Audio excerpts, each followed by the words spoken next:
here. All right. That's my family, and we're just gonna support them and pray for them. That's it. That's all. Well, I can hear something. About All right, hey y'all, how are y'all doing tonight? Welcome to the Ladies First panel. Go ahead and comment. Let us know where you're watching from. Thumbs up on the way in so we can go ahead. Matter of fact, let me know what y'all drinking. I'm drinking my detox tea. I got water. I won't be on camera when you ask me that. I got a reason for it. Oh, I'm not even on camera, bitch. Hold up. Embarrassing. Okay, I want to, because I don't know if they're in the room, but one of my followers sent me a wine that she makes. Frida the Boss. Frida Boss. I think that's her Instagram name, but her real name is Talika. No, why am I forgetting the lady's last name? But her name is Talika. And she's also in my Discord. She's a member on my channel. She always supports me, and she makes her own wine. So I wanted to go ahead and try her wine. And y'all know I don't do sweet wines.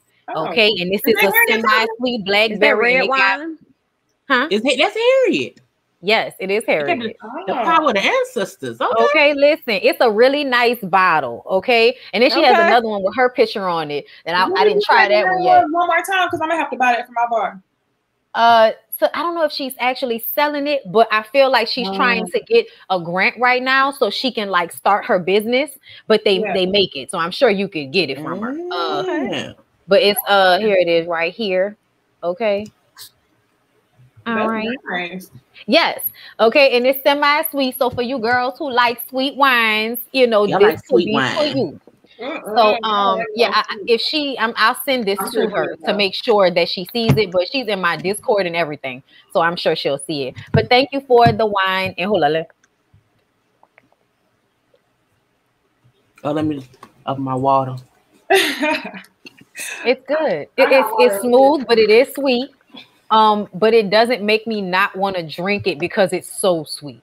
You know what I'm saying? That's nice to know. That's the amount of sweet that I like, because I'm not like a crazy dry wine person, or else I get a headache. But I'm not Stella Rosa. I love me a good dry wine, child. I got the Federalist in my fridge. And then I have my cheese tray. So oh, you prepared. I'll see. You know, I need to get on your level. I need to hold up. Did I not? For sure. You get the fruit. See, I got my peaches today. What I'm gonna do, y'all? I'm gonna just drink this water and let it be. Y'all know what I'm drinking. I'm drinking tequila. I got some cucumber spice. I'm gonna have to come on with a drinky drink. I know. We should do a drink every week.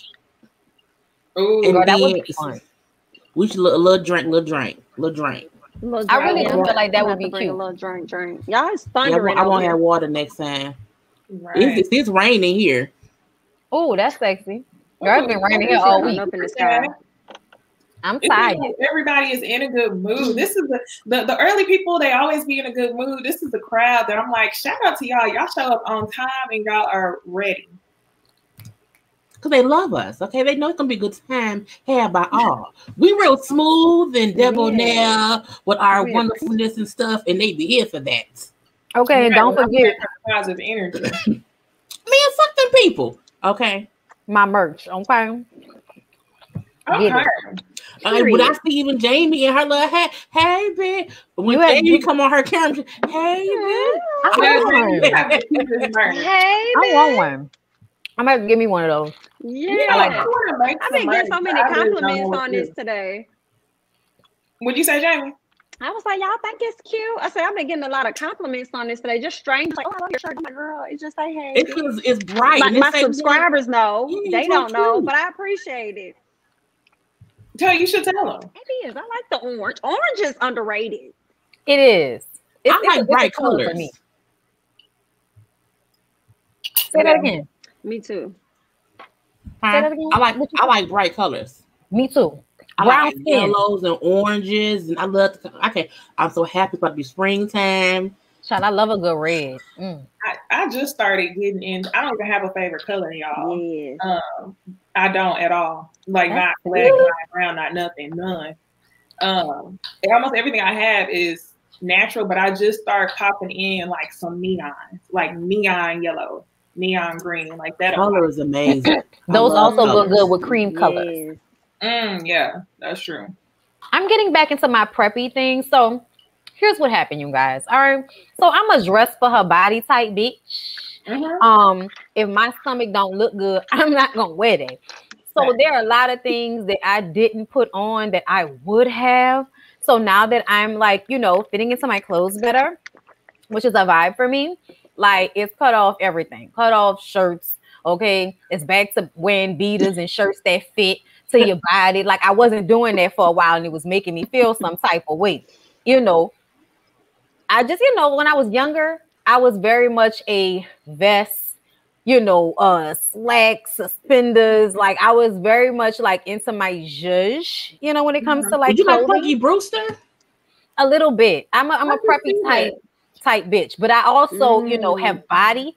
So I like to showcase that. It's not always, you know. So you like Tootie? You wore a preppy outfit like that this weekend. You had that. I know. I was. Oh, the skirt with the crop top. Very. Not that much Jada, but a little bit of Jada. But I'm thick, so I appreciate my thickness as well. So there are always tights. Looking good, girl. Thank you. I've been working so hard. I'm like, Bonnie gonna look good in this outfit. I'm like, Bonnie should wear that. I'm not gonna send it because she don't want to keep shopping. But that look real cute on Bonnie. But I'm like, send it to me anyway. No, you have to send it to me anyway. Let me know. Send it to me anyway. So tell you to buy it if you need somebody. I keep buying wigs. I done bought 2 wigs, two $500+ wigs this week. Oh, for real. I got one from Terry Styles, which is like a bob. Oh, the good wigs. And the kind that should be glueless, so you can just put it on without having to do an adhesive and got to be glue.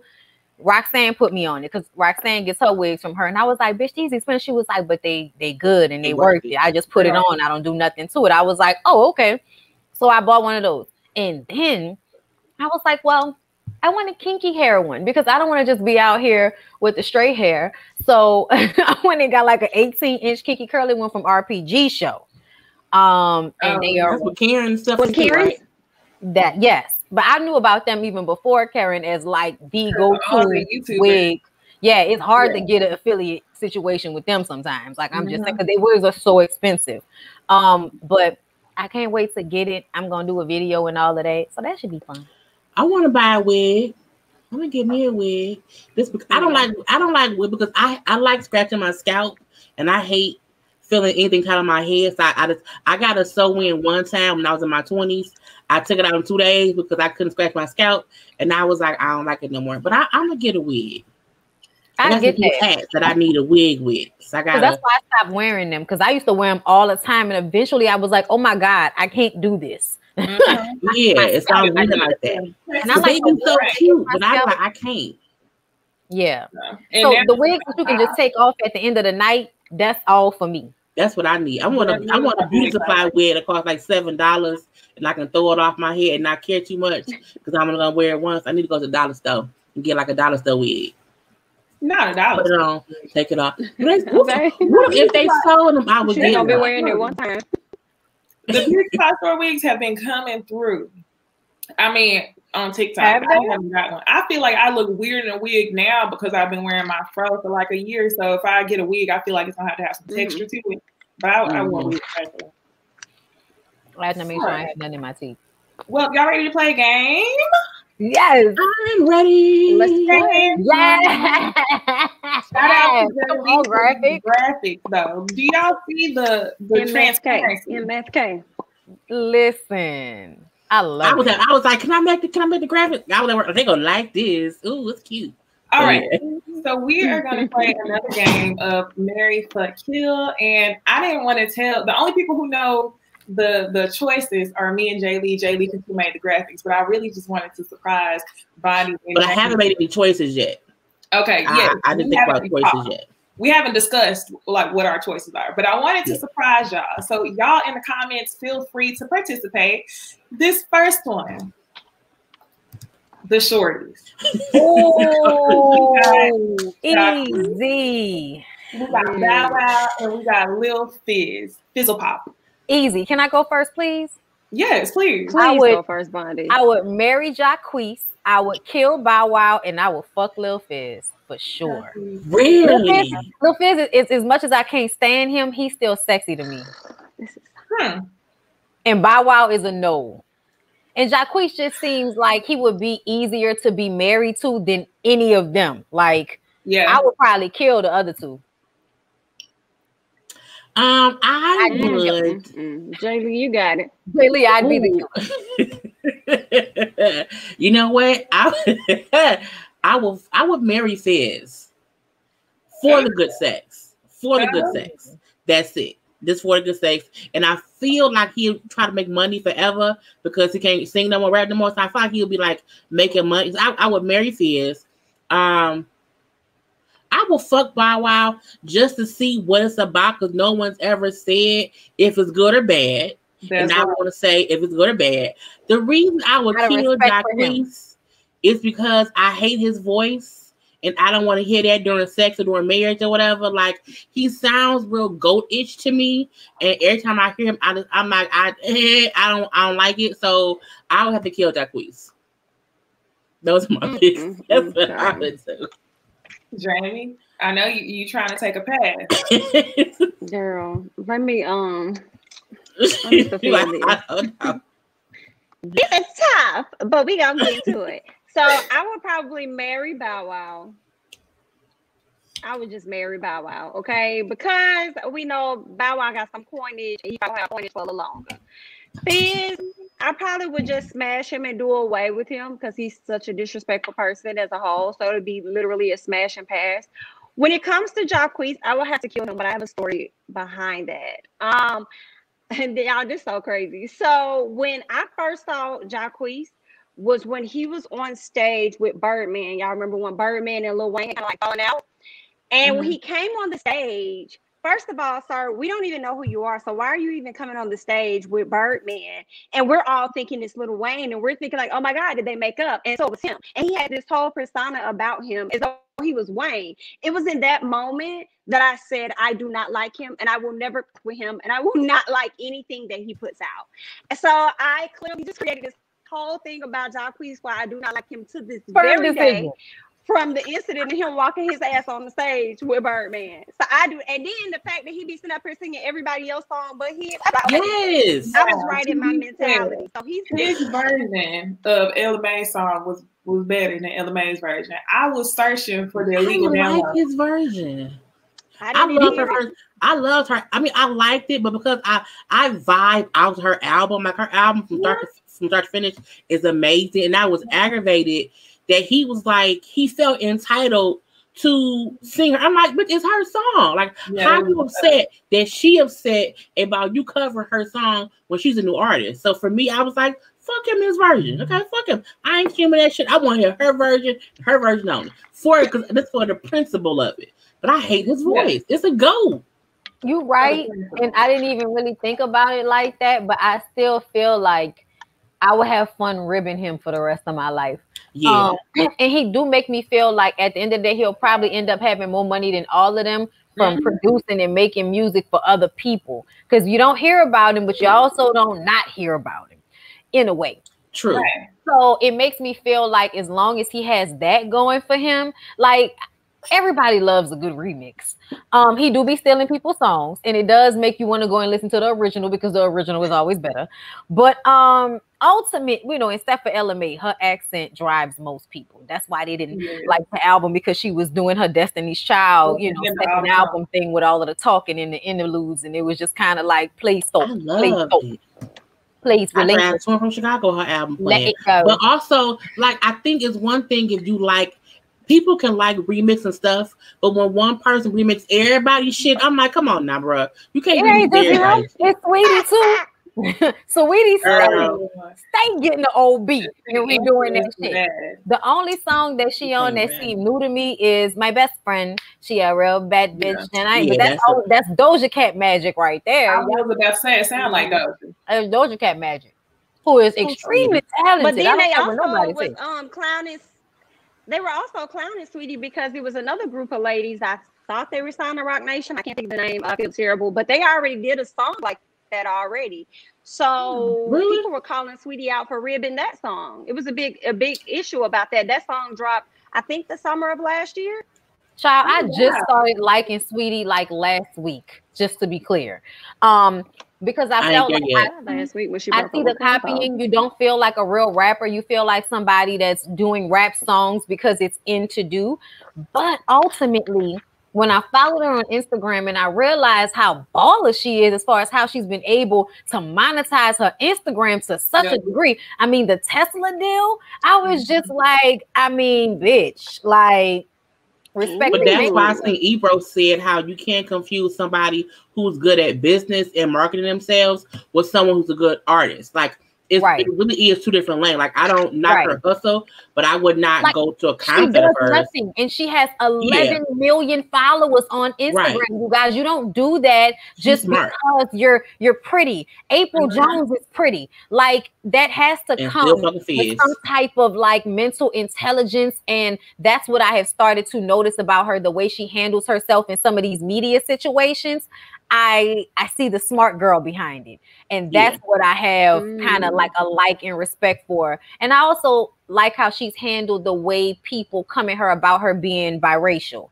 Like, you know, I'm still a black woman, don't play with me. You know, the way she had that interview with Too Short. That was the first time I was like, okay, sweetie, okay, you had a smart response right there, girl. I'm here for that. And then the Justin interview happened, and that threesome question came up. And as much as I love a good threesome with two women and only one man, and in all honesty, he don't even have to be there. As much as I have an appreciation for that, no threesome. I still felt like her response was so hilarious. He was like, you know, he worked so hard. I'm gonna let him pick the nigga we have the threesome with. And everybody lost their shit. And but that's the thing. People assume a threesome should always be with. I'm like, why I have to be the gay one? Why can't you be the gay one? Like, if someone has to be gay, does it have to be me? Yes. That reminds me of the episode of Grownish. Y'all should. They talked about that on Grownish. Oh my god, it was so off. Y'all remember? I gotta get back on it. Look, Damn. I promise y'all when that episode happened, because I saw it. I was like, I wish we reviewed Grownish, because I was like, I love it. Oh, I loved it. It was so funny. Episode. Are they current right now? The season finale just came on. Okay. We can revisit that next season, because I do like that show. I just haven't been on it in like 2 seasons. It's a good show. Did you go? Did you go yet? Would you say? Did you pick yet? Did I pick? Oh, yeah. I agree with Bondi. I agree with Bondi. Like, that was the most logical thing for me. Now, what I will say is Bow Wow's annoying, so I just couldn't deal. Fizz, his personality, I couldn't be around long term, so I was just like, Bow Wow and Fizz, I think, is kind of a trade-off. And the other thing with Bow Wow is you'll be doing the Bow Wow challenge with him. Y'all will be going on or posting pictures. Good night. You're not really on. True. I ain't trying to do no Bow Wow challenge. So for that reason, Okay, next group, y'all. Kelly Rowland, Rihanna, and Queen. Look at Bonnie's face. Thank you. Bonnie said, "Thank you." Okay. Honestly, I would fuck Kelly Rowland. I would marry Rihanna, and I'm sorry, I would kill Queen Bee. And I'm explain why. She got a backstab. Kelly Rowland Kelly Rowland in her body and how she is literally like the type of woman that I have dated before. You know what I'm saying? Like her physique and, you know, kind of how she is. I've dated women like her before. So I'm in a way attracted to her already. Beyonce has this energy about her that I feel like I can't look at her in that way for some reason. Yeah. And then with Rihanna, me and her into all of the same shit. We like smoking in the beach and we would get along fantastically. So I feel like long term, it's me and Rihanna, bitch. But I would definitely have to bump pelvises with Kelly Rowland. So yeah, go Queen Bee. And that's with all due respect. You know, I think I would fuck Beyonce because it's Beyonce. I really would. Mm-hmm. I would marry Rihanna because I feel like he's a good time. and I want my life to be a good time. The only reason I would kill Kelly is because she the only one left. Nothing against Kelly.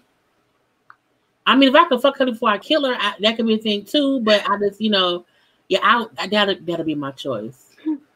I think that's it. I literally had an ex who was brown skin, kind of a longer face, little body. Sorry. That's hard. Jamie, like I gotta say, because this is so hard. This is hard. This is tough. This is very hard. Hands down, I'm going to marry Beyonce. Like, that's not even a question. I would definitely marry Beyonce. I would see, that's hard, right? Mm-hmm. I would fuck Kelly, but I don't even know why I'm killing Rihanna. Like, that's the thing. Like, I'm killing you because it ain't no more room on the island. Like, that's the only reason why. Somebody gotta go, and it would have to be just her.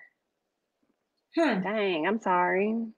That's tough because I've had everything that all y'all have said. I've had that thought process, and I'm still struggling now. I love Beyonce with everything, and I want to say marry Beyonce, but I can't. I just can't. I'm gonna have to marry Rihanna because Rihanna, she seems like we would be best friends and we would build a lot of businesses together. And she wouldn't stress you out like Beyonce would. Tell the truth. Right. That's why I fuck Beyonce. But I'm also very, very, very private, like Beyonce. So I feel like we would kind of be on the same page as that because Beyonce gonna show you what she wants you to see. And so I'm changing it. I'm marrying Beyonce. I am fucking Rihanna as long as we get to hang out in the in-between. And I'm gonna kill Kelly Rowland, even though my heart is kind of. But Kelly Rowland is definitely somebody you could marry. She seemed like the perfect middle ground. But in this situation, if I gotta choose, I'm gonna marry Beyonce, fuck Rihanna, kill Kelly. Why somebody say this is a betrayal? I want to know. Betray. You don't even know them in real lives. It is because they know I'm like, ugh. Beyonce, I love Beyonce, but okay. So this one, I'm gonna give y'all another round of a difficult choice, and some people are like, I wouldn't pick any of them, but you have to. That's a part of the game. Oh God! All right, y'all ready for this one? Oh God! Bloop. We got Derek Jackson, Tristan Thompson, and Married at First Sight Chris. We got the Front Boy trilogy. I already know. Easy peasy. When I seen this shit, I was like, Let's make it hard for y'all. Go, Bondi. I would marry Derek Jackson because I think he'll never be broke. I also think he probably can fuck really good based off of what we heard. And also I'm stronger than his wife, so he wouldn't be able to do that to me, and I would be cheating on him too, so it would be an open marriage and everybody would be happy. Like, you ain't cheating on me, bitch, we cheating on each other. I'm sorry. Tristan I would fuck because I think he's a beautiful man, and I would kill Chris. Okay. Oh God. Wow. Okay, I would also. I want to see y'all marry Derek. This is wrong. It's very wrong. This is torture. I would marry Derek only because he seemed like the only one who at least want to be married. He want to cheat too, but he still want to have control of his wife. So it's like, okay, he wants to be a husband. It's a fucked up one. So I would marry him and we would just be fucked up people together because I would have my own thing. He would too. So I'm like, it was this. Chris got to die. Like, Chris has to stab, shoot, bury, unbury, stab, feed him the alligators, kill the alligator, and then bury the alligator. It's just like it has to be a death. Yeah, a whole triple murder on the same person. Like, he has to die. And now I'll go ahead and fuck Tristan because something about Tristan seemed like he got good dick because Corey won't leave him alone. And people like like Tristan. Besides him being a fuckboy, Tristan seemed like he wants to be good and fuck one person, but he also wants to fuck one person while he's fucking somebody else. So I would like just want to be in the middle of that, but I can leave it alone. Like I gotta be. I agree. I agree with that. I don't know Tristan enough. Yeah. I understand Derek in a way that I don't understand Tristan as a person. So I guess that's why I said I would fuck him instead of marry him. I feel like I know who Derek is, and I would wear his ass out. Yeah, but Tristan is like, he seemed like a good guy. But I don't know too. But he fucked other people. So I can fuck him real quick. Because I can leave him alone and not deal with him. And, you know, I can get some Kardashian money, some hush money. Because Corey's going to want to hush you on up. Okay, so give me some hush money for fucking them or whatever. I may get pregnant once or twice to have little money right there. You know what I'm saying? And then have fun with it. But I'll be married to Derek too and get money. I'll get Kardashian money and Derek Jackson money. Oops. My bad. No baby. Yeah. Jamie.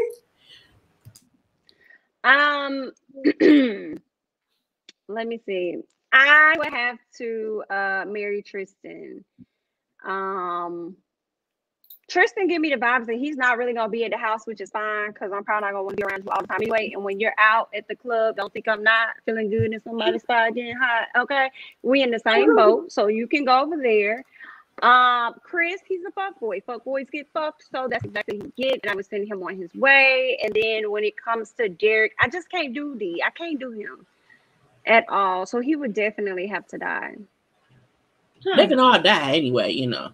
Yeah, they could. They could. This would be a episode of Snapped, but I'm gonna have to marry Derek. Fuck, Chris killed Tristan, and the only reason is because Tristan's voice don't match his face, and I can't stand it. Doesn't. He has a baby voice. I don't think his voice don't match his face. That's literally the only reason. I assume Chris had good dick though, because he seemed to be able to keep women hanging on for no reason. It can't be his money or his looks, because he's a cute, ugly person. And so with an ugly ass person, so it's not like you know what I'm saying. His clothes be too tight. He ain't never wearing socks. He's a cute ugly person because he's the black guy that always dates white women, and there's always something attractive, but then not about those men. Mm-hmm. Yeah. I don't know why. It just looks funny. What I've learned since middle school. Yeah, I went to school with a million of those dudes. All them dudes went to school with me. Oh, Chris, he gonna die a few times. Mm-hmm. All right, last group, y'all. Last group. Boom. We got Halle Berry, Nia Long, and Robin Givens. This is a very odd group. This is hard. Right. This one wasn't hard for me. I can go first on this one. Please go. I am marrying Nia, fucking Halle, and killing Robin. Reason why. Nia, I just love Nia. I have positive vibes with her all the time. Halle, she seemed like she got that passion to where she could almost be crazy. Robin is beautiful, but she always, like, just for me being like a little kid watching her and stuff, she always is evil in my mind. Like she does too good of a job playing a sexy evil role. So I'm gonna go with marry Nia, fuck Halle, kill Robin. I think we should blame the patriarchy for that, because if you actually look back, it was almost like a smear campaign on Robin Givens. In every show, on every movie, if there was a negative reference towards a woman, it was Robin Givens. Yeah. Even though, if you think about it, all she did was say that crazy big ass nigga hit me and he's a fighter, and everybody's like, she's a liar. And it's like, word. The box is violent? Yes. Come on now. The box is violent. They usually are. Like, to be honest, there's a few of them I could think about. Floyd, you know, there are other ones like where there's stories where they beat up their old ladies. Chris Brown has a black belt in Lethal Hands. What happened in that situation? So I'm just saying. So, but let me choose. Yeah, I agree. I agree with what you said, Niecy. 100%. I would marry Nia. I would fuck Halle Berry, and I would kill Robin Givens. Just because I would literally fuck Halle Berry. So that's why. See, I would. marry Nia. I will fuck Robin Givens, but I like crazy, and I feel like it'll be crazy good sex, and I like that. So I will fuck Robin, and then I would kill Hallie solely because Hallie seems like a clinger.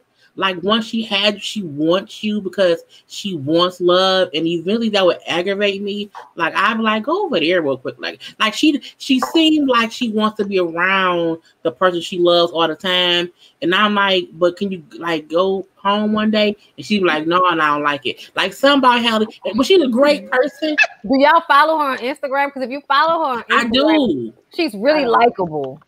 I love Hallie. This week where she had she caption. I think she likes to be around people. Can Hallie not keep a man? Or speaking of her industry and thinking about the type of men she would be with, or is it just hard to find a man that can be compatible with a woman who is that successful? Because the truth of the matter is, in a lot of these situations with super duper successful Black women, it is always hard for them to stay married for an extended period of time, Beyonce excluded. When you think about a lot of them, it's because I think men have a hard time dealing with being with women who are more important than them. I put Hallie in the same category as Jennifer Lopez, to where they want love, they'll be in love and be with someone, but when it's run its course, it's run its course. I think where J-Lo likes to keep getting married, Hallie just will get in the relationship and then see where it goes, and then once the ends. But I put them both because they're both beautiful, successful women in their own right, with their whether it's music and acting or acting and directing. But I'm like, neither one of them can stay in anything longer than a few years or whatever. But I feel like they both, when they in it, like, and they're in it. But then it just kind of ends for a reason, and that's it. So I've been looking like, I don't think it's her. I think that's just their cycle of love. Like they once it doesn't feel right, it kind of dwindles and then it's over. And just think about like women in general, when we have money and don't have to be with men, for whatever societal reasons, we sometimes stay with men. Like when you can have anybody you want. Would you really stay with some of these dudes sometimes? Fuck no. You would be like, this was cute while it lasted. It's time for you to go. And it's on to the next one. And then people will say shit like, you can't keep a man. But the truth is, none of these niggas was worth being kept. Someone said that too. Was it Hallie? Someone said something about not keeping someone. She said, well, how about it wasn't that? Maybe I did not want that relationship. Like it wasn't me, it was them. Like I'm doing their ass. Like, don't think I can't be kept or someone wrong with me. It ain't me, it's them. I'm like, I know that's right. I mean, two of the relationships we know for sure was a mess. Well, Derek Jeter was abusive, I think, and so was what's his nice. It was somebody. Oh no, it was a baseball player. It was some light skin. He was married. Oh, okay. Well, they said one of them up her eardrum. Yes, I think that was Derek Jeter. But that new one, the one who her ex-husband beat up the baby, Gabriel. the daughter daddy, actor Gabriel. Yeah, I've seen him play a bad guy. I've seen him play a bad guy, and the way they got into that fight, like that is some messy shit. Your baby daddy and your husband getting into a physical fight in a damn driveway. Like my kid is out beat his ass. I was like, but see, like, that means Hallie got some good pussy, because ain't no way two grown ass men out here fighting in the park in the driveway, and they both were like what model fist fighting a other grown man. No, and then he asked for alimony. Didn't he ask for alimony? Yeah, like she pay on child support. I think child support and alimony right now. Right. Girl. So like at the end of the day, these sound like some duck ass dudes to me. Oh, they say it's David Justice, who was the baseball player she dated. Okay, yeah, there we go. And that was his knife was the one who who messed up her hearing. Wesley? Yeah, not Blade. Oh, Lord. It seems like Wesley only doesn't abuse his Asian wife. David Justice. Well, she pays him 16. Somebody said 16,000 a month, allegedly. Oh wow. Okay. Well, that's not that bad for her. Yes, that's what I'm gonna say for her. It's probably like, all right, nigga, whatever. Right. Mad. Y'all ready to get into the show? Yeah. We're gonna start off with love and hip hop. It was the finale, y'all. And I'm happy it's over. What'd you say, Jaylee? I'm happy it's over. I like this show more than I thought I would. I did too, but I wanted it to be more. I feel like I was robbed of a better show. Like something, I think one, it should have been longer. I think they should let things could have happened more organically than it did. Like some stuff seemed too set up, and I felt like let stuff play out. Like let Carly and her daughter sit and chit chat for a while and see what happens with that. You know what I'm saying? Don't have them sitting chit chatting around, the whole group of whoever else, because then stuff may not happen. Yeah. But I feel like it was a great idea. But I think they put it together real quickly because of COVID. They didn't think it out too long. They may have thought people wouldn't really watch it, so like why put too much money into it? But I'm like, it was good, but it could have been better. I thought it. I'm just shocked because I thought it was going to be worse. That's what I can't get over. I haven't watched Love and Hip Hop in so long, but when I was watching it, I absolutely loved it. I think I might have stopped watching maybe when they started Miami. I didn't watch Miami. I watched Hollywood. Miami was crazy. And I watched Atlanta, but I felt like they was just doing too much. Did you watch New York? Yes, I watched New York. Okay. I watched New York. Just not Miami. Yes, just not Miami. I watched New York. I can't even remember the last group of people I watched, but I watched obviously when I might have stopped watching when Cardi was at the reunion saying what was the reason. That might have been what was the reason? What was the reason, bitch? I was like, Cardi was a girl. So it was only a couple things to talk about this episode. Number one, we kind of touched on this before, but I wanted to talk about this. Carly Rae and her daughter Jasmine. This was the heirloom ceremony where you're handing off things, and Jasmine, her daughter, is looking around and saying, "Oh, well, look at how the other families spend time together." And Carly's response is, "No, they don't." Jasmine, "No, they don't." And I was like, "What?" Yes, what a trash response. What do you mean? No, they don't. So because you feel like these other people aren't spending time, you're trying to make it seem like your absence is normal. Yeah. Then you explain to the camera in confessional that you've done things sometimes that you didn't even like in order for your daughter to have food, which you didn't have to say that. We knew that. I'm just tired of you saying that you was working the whole time. What was you working? Yes. What was you working? I wish that she allowed her daughter's, I guess, complaints or soft spots to be heard or validated. And I think Trick Daddy brought up a good point, which is rare because he sounded foolish throughout the show. But he brought up a good point where he was saying that Black moms or Black parents a lot of times don't want to allow their child to I guess bring up things that they aren't ready to talk about. They don't want to take a lot of ownership of some of the trauma or some of the hurt that they bring upon their children. So did y'all have any thoughts on that scene with Carly and Jasmine? I think it's weird that Carly, this is what I think happened.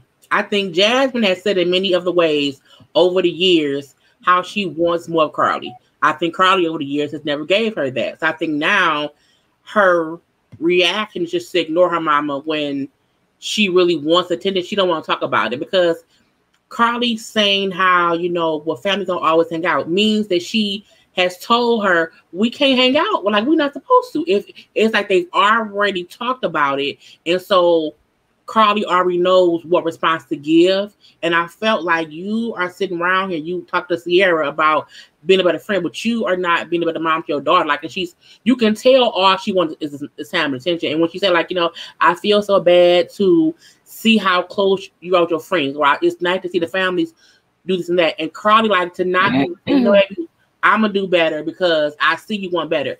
She was like, well, I was working, buying you stuff, but I was there. Bitch, you wasn't there. You said in your own right, I wasn't there. I was doing this and that. You can't say I wasn't there, but then say, but I was there, but you wasn't. And I think Carly needs therapy because you don't even realize how much you are ignoring your own fuck-ups by contradicting yourself the whole time.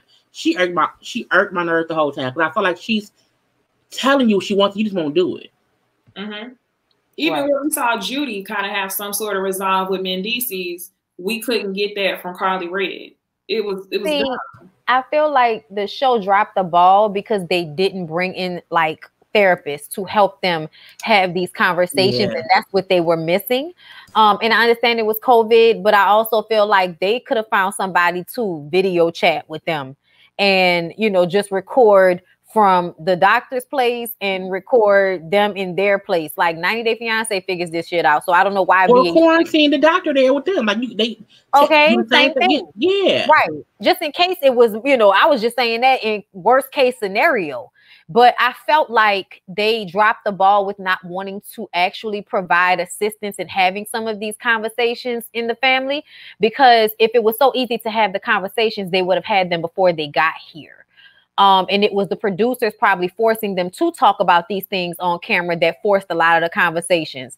But with Carly doesn't want to admit to her daughter that she didn't want to have a daughter. That's the problem.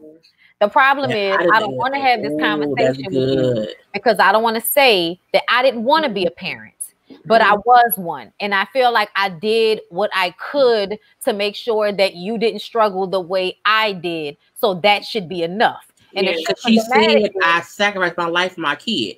She did, yeah. You know, you just gave me a Willow Smith moment. You know, when Willow be at Red Table, she just be like, yes.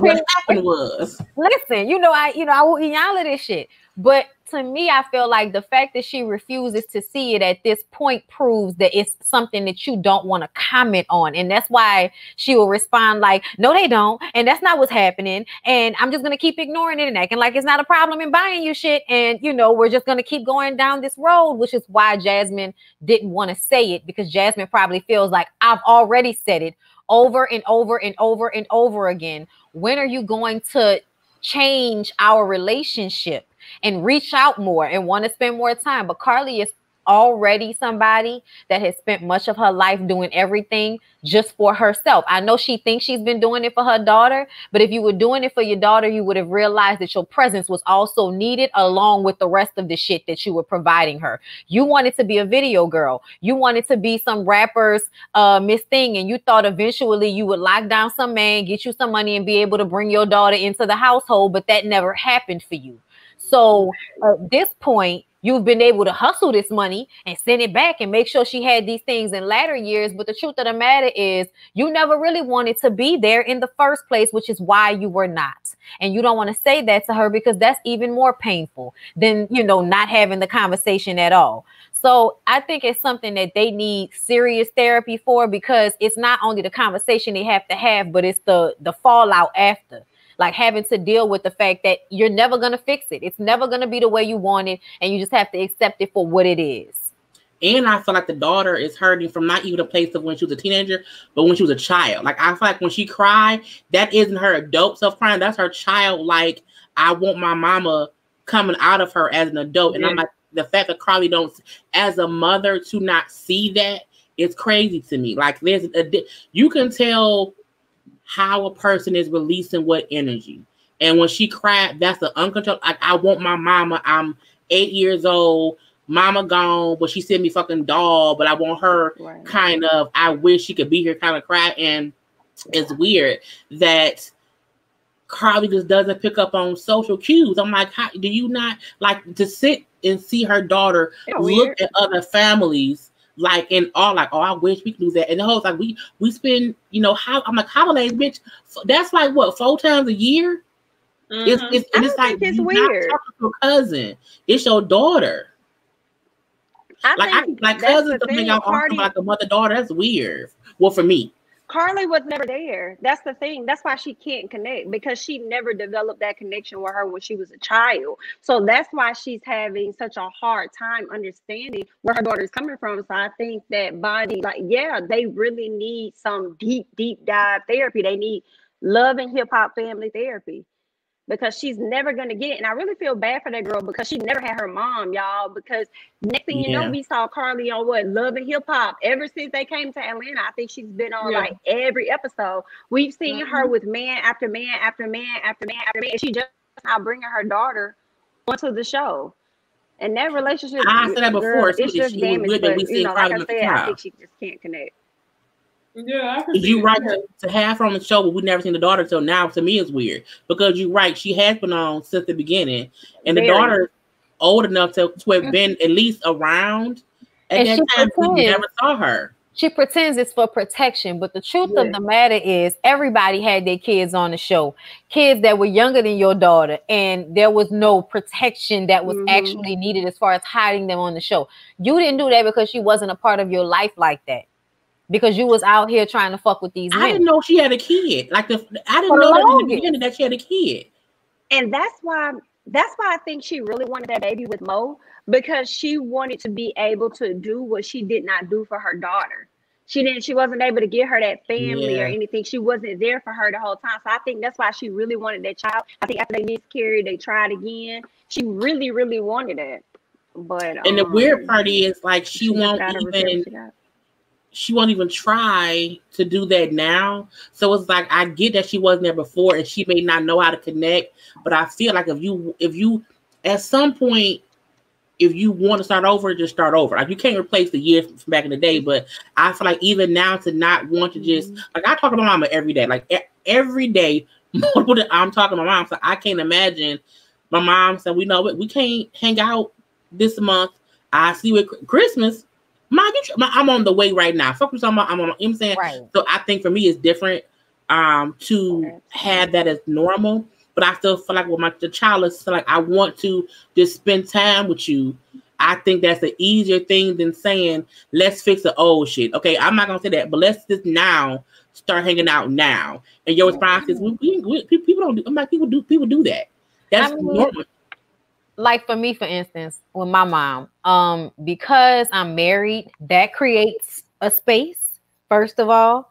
And then another thing is that when my dad died, I felt like the fact that I was not living in the house with them saved me from falling apart the way I would have, because I had created some space.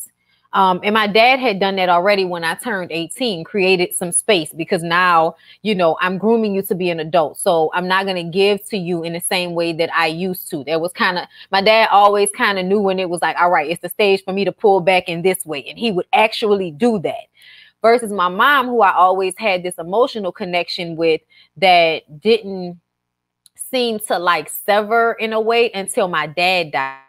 And then she was a totally different person, or I had to rebuild our relationship because our relationship was built off of the three of us and not just me and her with him being gone, her not being his wife, like all of that. It was like, oh my God.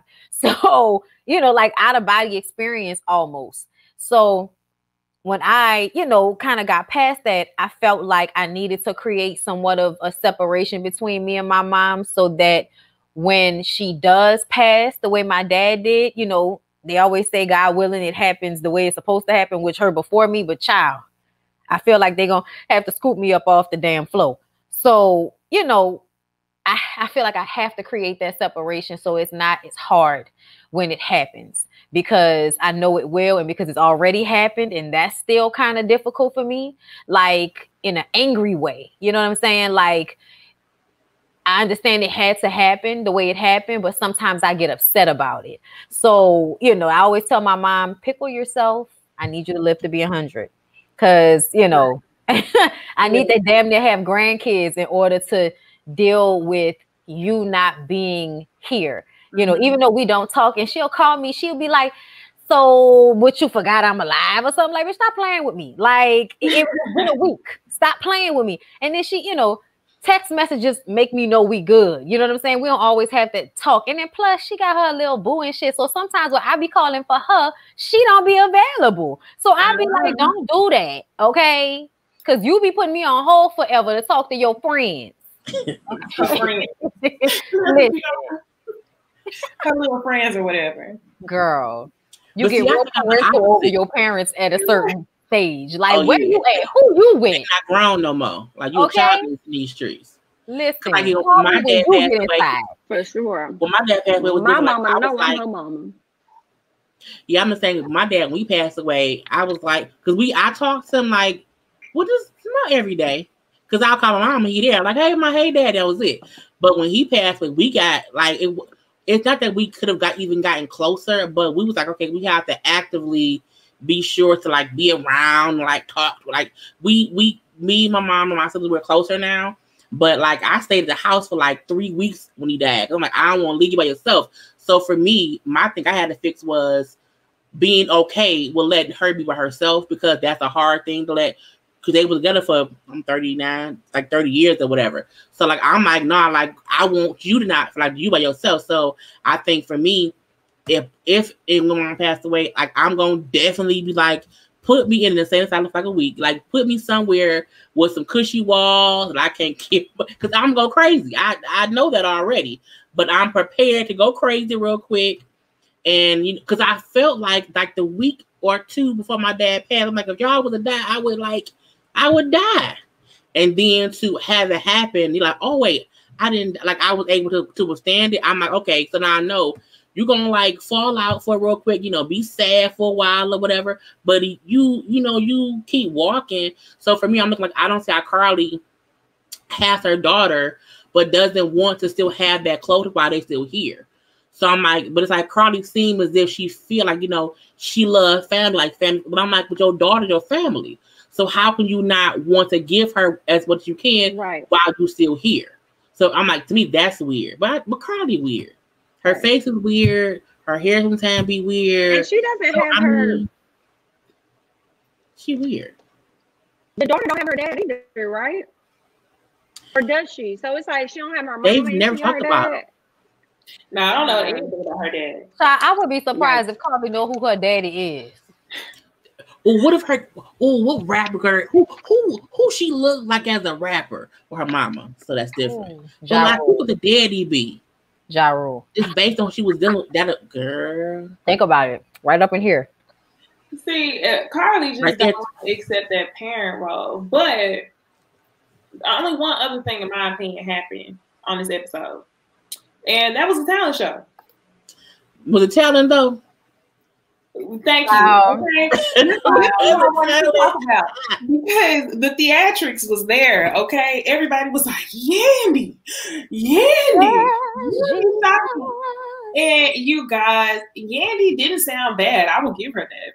No, but I sing better than her. Anybody that can hold Yandy just needs. You can tell Yandy can sing, because she's never had voice lessons to teach her. She don't have no diaphragm control.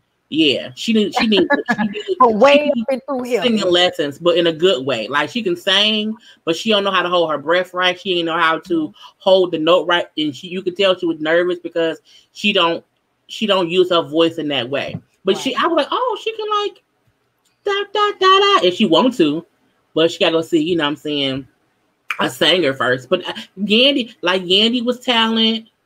Mama D. Mama D. I know I can sing. I know. Mama D. We all know nobody can sing. Mama D in that, when she came out in the sequence little jumpsuit with the heels, I said, oh, she came to show out. Okay. I was like, Mama D, girl. It was my favorite part of the whole episode. It was hilarious. Yeah, she was serious. Like, she like, look, I'm gonna lip sing the whole song. Like, come up here with me. Look good, my backups. Look good, bitch. I look like $1 billion. I'm sorry, y'all. Order me some wings and some fries. Because she was serious. I was like, and then Scrappy in the audience, like, oh, my son's so happy. I was like, Lord Jesus, Mama D. I would watch her like on, you know, I watch her on Zeus. She looks good. Absolutely. She looks amazing in that bodysuit. I was like, Mama D, you better show them that surgery did not come here to play with you. I just wish they gave her a sticky bra, because we didn't even see the clasp in the back. I'm like, y'all know y'all should have gave Mama D a sticky bra on the sides, because we could see the whole bra in the back. But Paris is actually funny this episode. I'm not gonna lie. Her in his face. I was like, why her face like that? I'm like, go sit down somewhere where. And then Scrappy being like, girl, you gotta do some skinny girl dances now, bro. Like you, I was just like, what the fuck is a skinny girl dance? Now Carly and Ray J though. Y'all know, I actually forgot Ray J was there. Every episode I be forgetting that he's even there. I don't think he was really. I think he was hologram. You said hologram? He was a hologram. I wonder if Prince was supposed to come. He will pop up with that blanket himself and start talking, and then that was it. And he'll be gone. But I do wonder if Princess was supposed to come. She backed out because of their issues or whatever, and then he still came to salvage at least having, him on the show. Because I feel like, why was he there? Like, he didn't even have a beef with anyone else. Like, it made no sense. So I feel like maybe she was supposed to come and she just didn't come. Because I'm like, why was he there? Like, Paris didn't have no real reason to be there. April and Fizz didn't need to be there. It was like, so that's why I feel like this is a produced, some real quick to see what can happen. But they didn't realize it could have been really good had they got other people on here who had real issues to sort out. Mm-hmm. Like, you could have brought on Peter, Amar, Tara, and Amina. Just to they see probably was like, no. They probably was like, no. I would like to see them. Me too. Because they can do this same version for every holiday. They can do a 4th of July version, I think St. Patrick's Day version, Cinco de Mayo version. Don't do St. Patrick's Day. That's unnecessary. Labor Day, MLK Day. Thanksgiving weekend, Halloween, all that stuff. Like, you can take 4-5 days of them at some ranch or some whatever and do that for but have different casts, each not the same cast, pick different pockets of people. It'll be fun. Ray J was there for a reason. Ray J was there to be comic relief. Okay, let's not forget that whenever Ray J comes on the scene, he has something spectacular to say about absolutely nothing. No. Okay, he just wasn't on his job because Prinky wasn't at his side. Know that. Well, he didn't have her to bounce off. I honestly feel like it's something about upsetting her that gives him energy to be an asshole on camera, which shows up as funny. So I really think her not being there kind of made it hard for him to want to be a part, so to speak. Princess, right? Princess. Yeah. See, because it was so much family discussion going on. He couldn't bounce off of none of that. Right. Nothing. Huh. I think was Mendices and Yandy, Mama, Judy, and Yandy talking. I like Judy on bullshit. That's the question. Is she just saying this for now? Well, see, the fact that she said I can admit that I get jealous or whatever when Mendices take your side and I need to get over that. I'm like, has she ever said that part before, or has she just always said I'm sorry? It's a difference between I'm sorry, or her realize, okay, I can't keep being mad at my son takes his wife's side. You never know.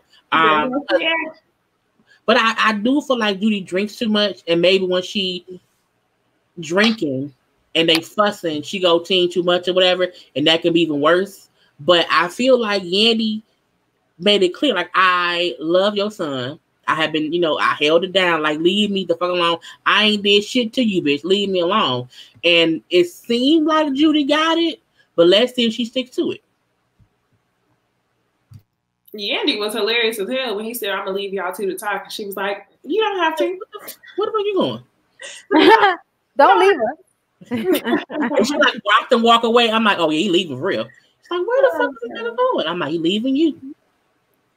Well, all right. Y'all got any final thoughts? I mean, all in all, I think it was a pretty good season. That's all I have to say. I'm shocked. And even the people filming said that they thought it was better than what it was. Oh, last thing I want to call out. Jasmine, Carly Rae's daughter, was drunk as hell in that confessional with John. Embarrassing. I noticed that. You know what? Yeah. She was drunk. And she was holding up his arm, right? Oh, yes. With the Rolex thing, yeah. Yes, I was like, y'all shouldn't have edited that in. Y'all had enough sober footage of her. Y'all gonna add her in there, slurring her words and everything. Oh, baby. I mean, I guess they thought that it didn't look bad because everybody was partying. Yeah, I guess, and that's another reason why Carly don't want to claim that parent name. Mm-hmm. Look, somebody in the comments said Mendices needs to enunciate. I said that's why we used to call him tight teeth Mendices. He talk like this, Mendy. He talk like this. He's like his teeth is never opening. With his jaws locked. Okay, I think we good on this. We can go on to the next show. Next show, we really good on this. I think we got two things to talk about, and that is the Basketball Wives. It's that. Ugh, they're so triggering. So Phoebe came back, y'all.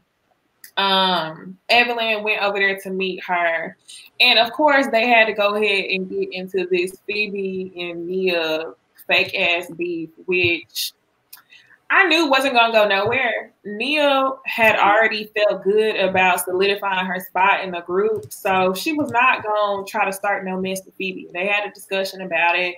Evelyn tried to hype her up. No, Nia's here with good intentions, blah blah blah.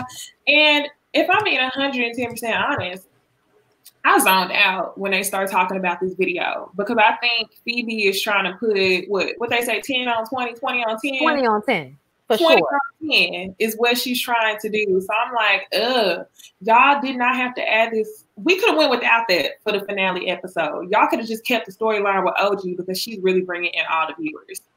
And then the last thing we get, well, no, y'all tell me what y'all think about Phoebe and Nia before we get into this last bit of shit. I'll just go ahead and go right quick. I feel like Nia is thirsty, doesn't make any sense, and blaming it on Lance doesn't change the fact that y'all are two grown-ass women acting crazy over some dick. Grow up. Mm-hmm. That wasn't a good enough reason to me. And I also think the fact that you can admit that you were being ridiculous with that situation means that you're probably being ridiculous with this OG situation as well, because you just a flaw type of bitch. That's how she comes off to me. That's what her energy gives. And Phoebe, you thought you were coming there to sun somebody and you got all the wind taken out of your sails. But the truth of the matter is you were a backseat storyline. They weren't really worrying about you, which is why nobody called you to let you know that nobody was at the house. So I just kind of felt like, girl, don't nobody care about you. Yet they didn't even add you to the credits, and yet they using the shit out of you, which I almost call COVID looking ass. I don't like her. Her energy is fucked up to me as well. She seemed like one of them people that's so proud to be ignorant, and I don't like those types of people. And that's the vibe she, I don't eat vegetables. What is all of this bougie shit? Bitch, vegetables are not bougie, bitch. Like, just because you grew up north does not mean poor people down south. I know that's the difference, that we have more agriculture down here. That's the difference. But goddamn, bitch. Like, you like 20-something years old in LA and you don't know nothing about no vegetables. Her pH balance is off, and so is her attitude. Good evening. The whole show, I'm happy it's over. I think Nia and Nia, I know what her name is, and Furby, the show should have ended last episode. Like, I think that should have been the season finale, to bring them on here to have this conversation to where they both say we was fucking them, not at the same time. I was messy, but so it was like, to me, it was a waste of time. It felt like it was pointless. It felt like we wanted this to happen all season, but Furby got sick or whatever, or had a quarantine, and so we couldn't do it. So let's shoot this one scene and hope a fight happened. But I'm like, to blame Lance to me is dumb. The fact that Furby brought up how she had been done with Lance 7 years ago. I'm like, so you not even with him now? I was just aggravated at wasting my time. I don't like Furby. I don't like the sisters. This show has run its course, and I don't see the point to even keep talking about anything on the show past today, because like, it's a repetitive conversation. It's repetitive bullshit. OG put out the truth about what happened or whatever, and so I think Furby looked dumb, and so does Neil. They both look dumb. So yeah, that's all I got to say about What's today for that part. Yeah, that was the finale that came on. Okay, that was the end. We don't have to talk about past today. No, it's like I think everyone has like hated it the whole time, and like no one was like, "Oh, okay, I want to see." It's like, no, like it was just bad. It was bad from the start. And I think trying to have that conversation between them two, to me, looked desperate. Like, y'all, Jen is desperate enough to go over there and sit and chit chat with Evelyn. You want to watch Furby and Nia talk and be in Evelyn's presence because y'all don't have shit going on. So it was a forced ass, produced ass scene that aggravated me the whole time. I'm looking like, what the fuck are y'all doing? The desperation. As soon as I started to notice that the the confessionals and the scenes weren't matching up, I tapped out mentally, to tell you the truth. Embarrassing.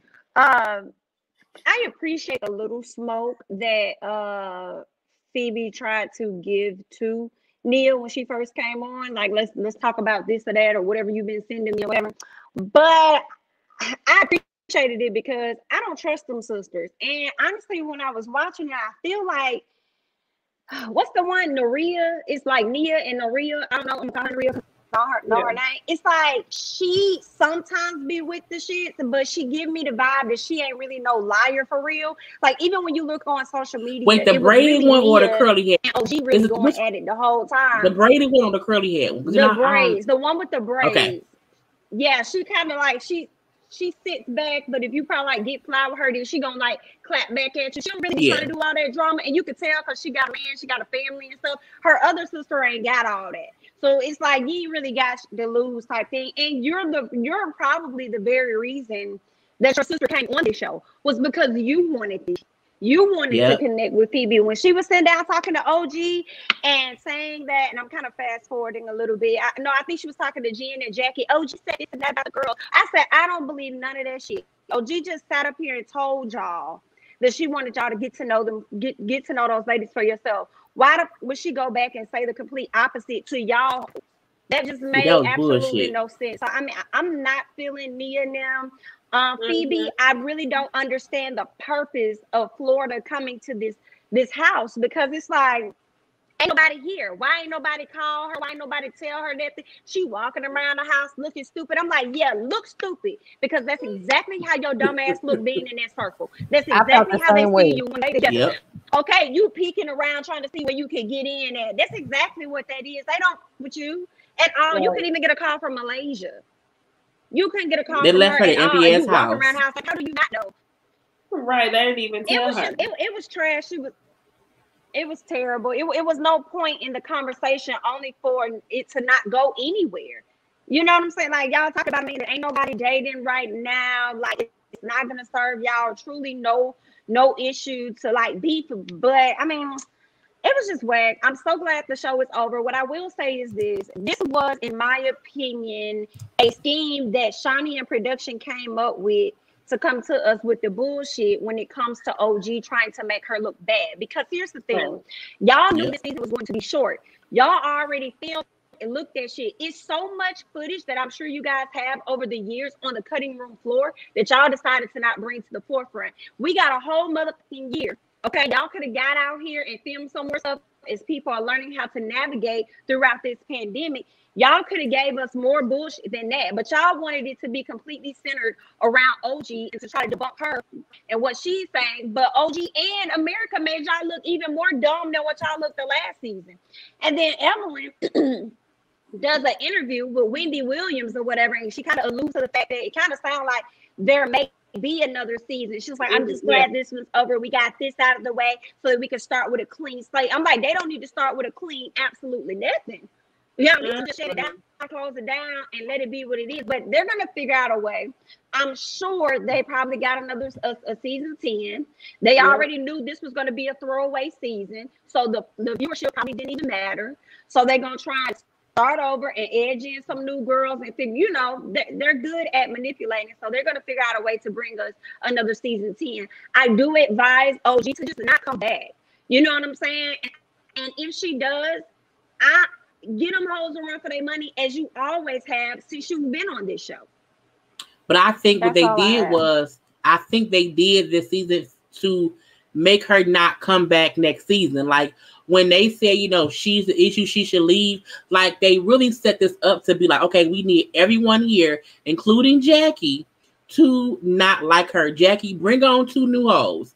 They can't like her either because ain't no way that no one knew. This is why I call it bullshit.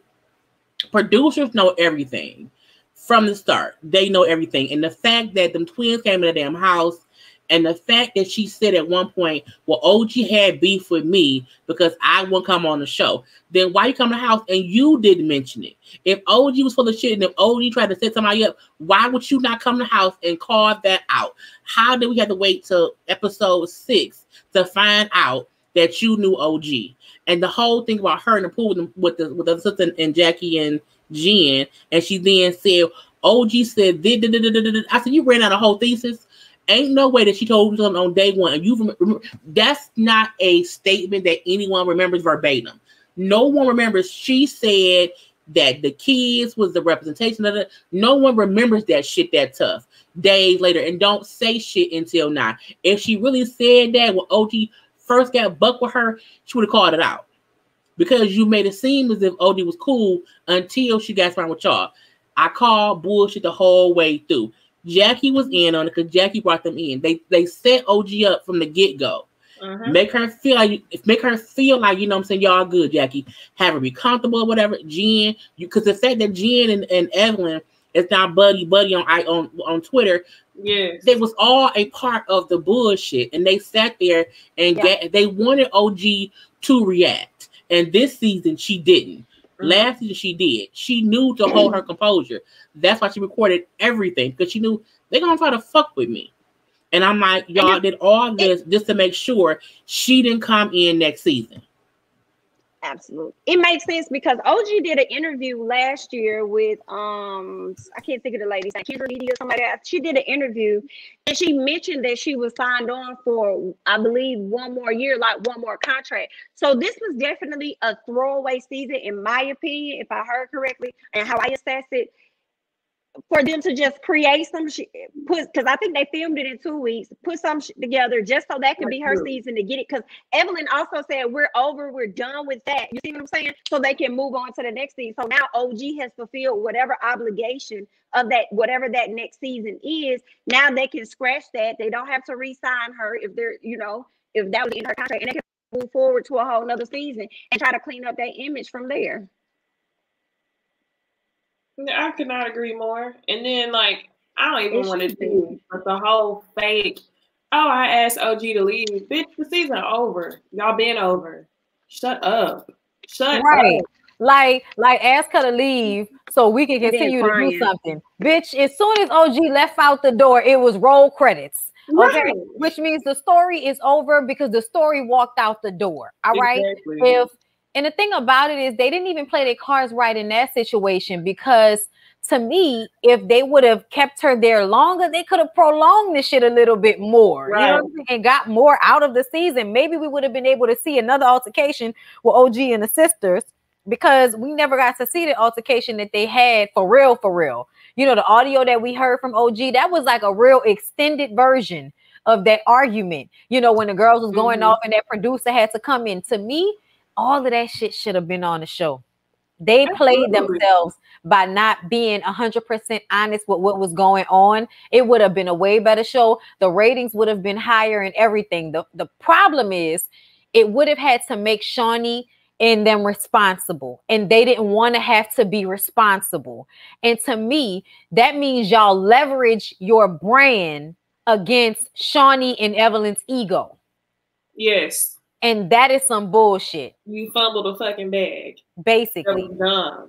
Because, I mean, can you imagine if they would have put them, the producer would have been on it, screaming and hollering at them girls, and they'd have been doing all of that shit, and OG sitting there with the phone and the evidence and all of that? Like, that shit would have probably, people would have went back and watched that shit so many times. Over. Yeah. Like, people would have watched that over and over again. They would have been able to drag that out probably for 2 good episodes. And this is what they gave us, this shit show. And the funny part about it is, what I've learned about reality shows is that the reviewers very much so help reality shows.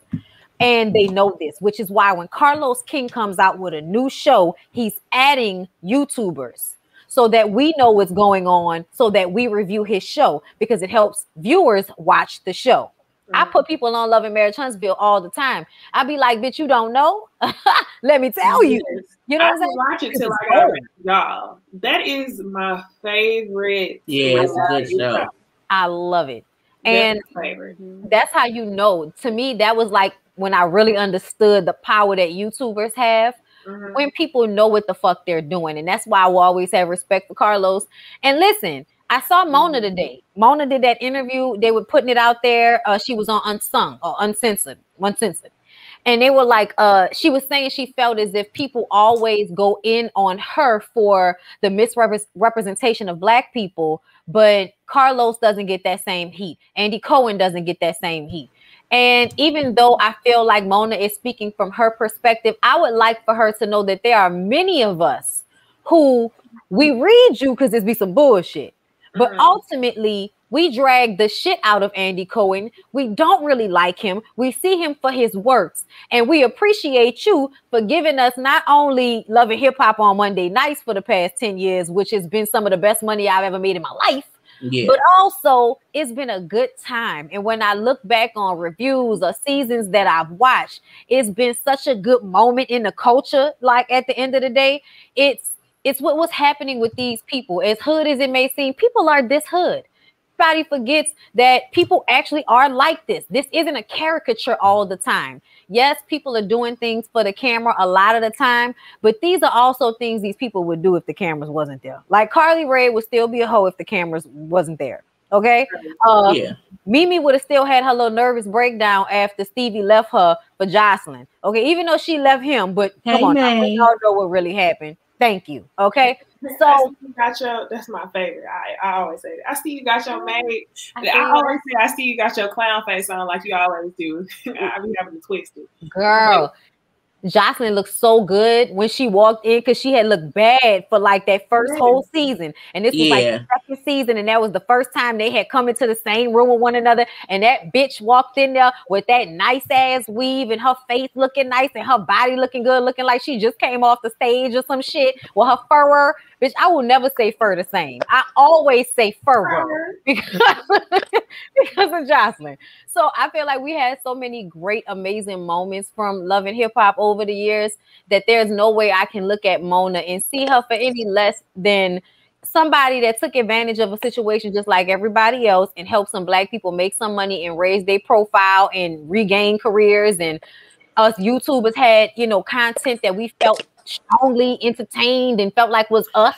Because I think it feels both sides. I think one thing is to have a show planned, but if no one knows it's on and no one knows how good it is, then no one's gonna watch. So I think some shows who don't like YouTube reviewing a show, you dumb, because you want people to want to watch your show. You want people to want to talk about, to tweet about, like it's all revenue in one way or the other. So I don't want to. I never diss Mona or Carlos. I'll diss Andy because Andy full of shit. And he aggravates me, whatever. But I feel like they need us like we need them. Like I'm mad that the shows are off because again, the shit is entertaining and we can get paid for it. But again, I hope it come back. I want all the seasons back at the same time. I want on every day. I want Atlanta. I want Miami. I want New York. I want it all back because again, Mona has a way of playing people to where she's not playing them, but she's allowing them to be themselves and give her content to put out. I feel like Mona, she allows them to be themselves. Whereas I like Bravo with Andy and them, they really do set shit up to go a certain way, and the shit pop off. It just so happens to pop off. It's not as authentic as it used to be. But Love and Hip Hop, even if they put them in a room together, that's all it is. Whatever happens, and that people on the show make the shit pop. You can't have that with Bravo. Bravo gonna be whispering and shit. Hey, so-and-so said that. They're making shit happen. Back in the day, I feel like we thought it was bullshit, but when I watch it back now, I'm like, no, every single thing has shown up in their lives, period. Kirk and Rashida, Stevie J and Jocelyn, it ran its course, but they was really together. She really got pregnant. Like she really, had an abortion that first time. Like everything that we, Scrappy and Erica were really going through what they were going through. I mean, Scrappy really married the Bam and had kids with it and shit. So like we have seen the progression of these people's lives to the point that the things we saw on the show were definitely real. Now some of the fights and all of that bullshit, yeah, they put you in situations to antagonize you, to make you upset. But a lot of that beef already be going on. It's just that we needed the setting in order to tape it in order for it to happen. And sometimes put y'all in one room together, let it fight. Right. But ultimately, I will always feel grateful for it and have love for some of them. Like I have such a love for Scrappy and Mimi. Like Atlanta cast, I love them. Like they feel like the family I don't really know. because of how much, we watched them throughout the years and all of that. And to see them still, they all right. They ain't doing that bad. Right. Good for them. At the end of the day, Mona ain't do too bad by y'all. She should have got y'all more money, but I feel like ultimately that may not have been up to her, because y'all know how these white folks do. She can be in control of her production company, but that does not tell the network how much they're going to pay out for the cast members. Why I just thought, like, what show we talking about? I'm like, I forgot we were talking about Basketball Wives. I'm like, oh, we went from Mona. Yeah, I know that show how good the show is and how bad. I'm like, what we talking about? I ain't care no more. My bad. Shit. No, I was like, that's a good VH1. They can go. I'm done with the Basketball Wives. I saw Jennifer say that they would be on for another season. And then her and Evelyn were friends again. That shit. I thought that right. I think the quote she said was, hopefully we'll be back. I think it's like, hopefully we'll be back for season 10 or something to that effect. But I feel like that means they haven't been approved yet, but they still hope it will be. But I feel like as bad as the ratings was, I can't see them get another season. Like I really feel like this shit ran this Gunny coochie hair and earlobes. That's all they got left. It's coochie hair and earlobes. That's all that show. Like, I don't like that show. Yes, that's all that's left over there. Because what else can we see? Like, what channel does it come on VH1? What else even comes on VH1? Well, Black People coming back. Love Hip Hop coming back. I think I'm gonna watch the I hate Black Ink in New York. I used to love Black Ink. I might have to start watching it again. I like Chicago more, but I'd have to start. I prefer Chicago. Yeah, well, me too.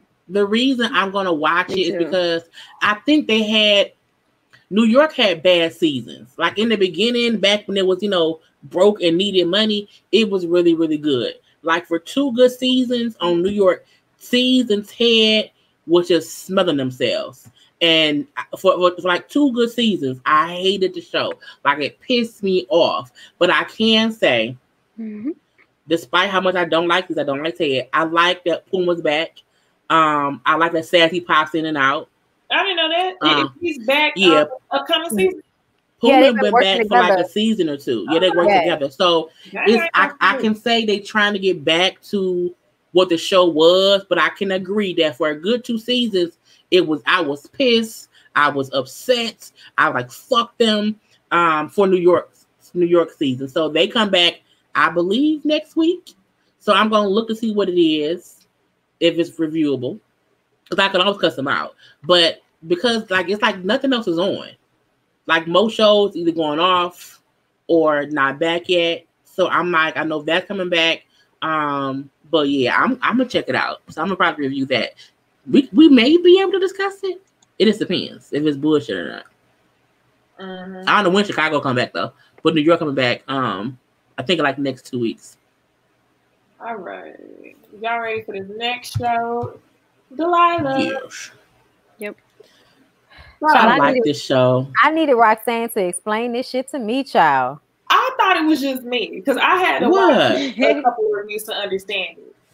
Because the connection between, I feel like the connection between Leah getting fired, the brother and his situation, and then with the friend and her business, the way it's drawn together, I wasn't exactly getting it at first, but I think I kind of understand it a little bit more now after I had watched Roxanne talk about it.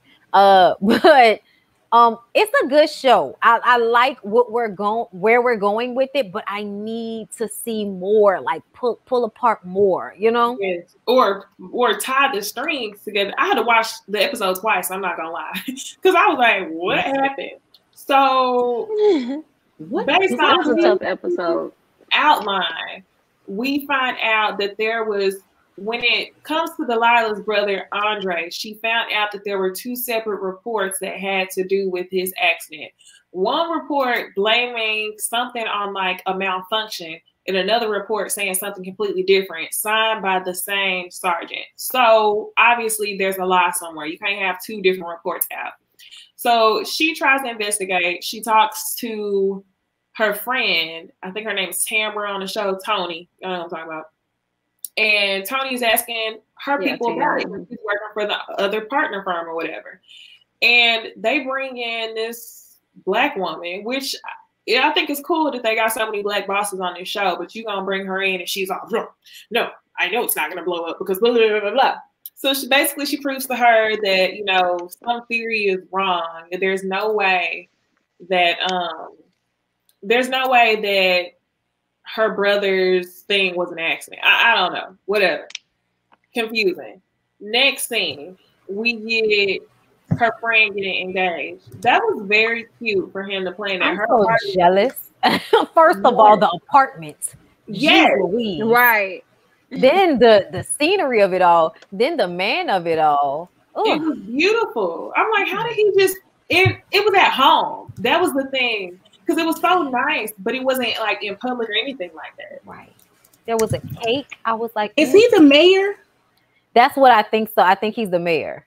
Yeah, he is. She said he's something like that. Some government official. I keep missing that part. I thought he was just a bald man who was like, he the mayor. She fucking the mayor? I thought, yeah, he the mayor. Uh-huh. Girl, she fucking the mayor. Okay, get how you live. The reason I like the show is because I see the correlation between what they're trying to do for first season. I feel like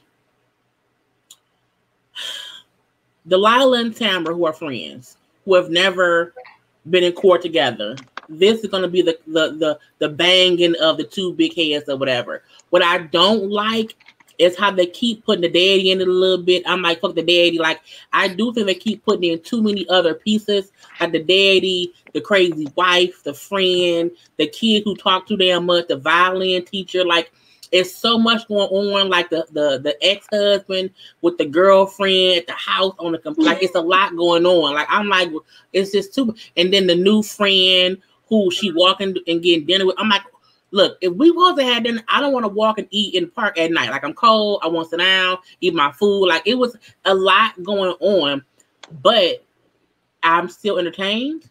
Like, I still watch it. I'm not aggravated with it yet, but I do think I want them to tie together whatever they're trying to tie together. But we know, like, with first season shows, it's so hard to, like, know where it's going. Yeah, I feel like they're going scandal too. Yeah. Like, the show was killer. And then you bring that lady in talking about an explosive, and I felt like we were seeing Kerry Washington talk about that underground. Right. She was just basically trying to prove that the radios aren't going to blow up just because they get around a certain frequency, because that was what it was. That when these radios get around a certain frequency, they will blow up. Okay, but the technology, that was bullshit though. Because, like, how do I know? Like, I'm not a scientist or an engineer. An engineer. Right. It was like, how do I know that they're telling the truth? They could have said they was on and they really wasn't on. When she went to her boss and said that shit, or whoever the dude was, the client, I guess, and said that shit, I was kind of like, yeah, she's smart, but I still feel like she's about to put this partnership in front of doing what's right, even though it affected her best friend's brother. Like, it's obvious that with those two different sets of reports that something happened and they're lying about it. Yeah. Don't make it about her. It's whoever made the equipment.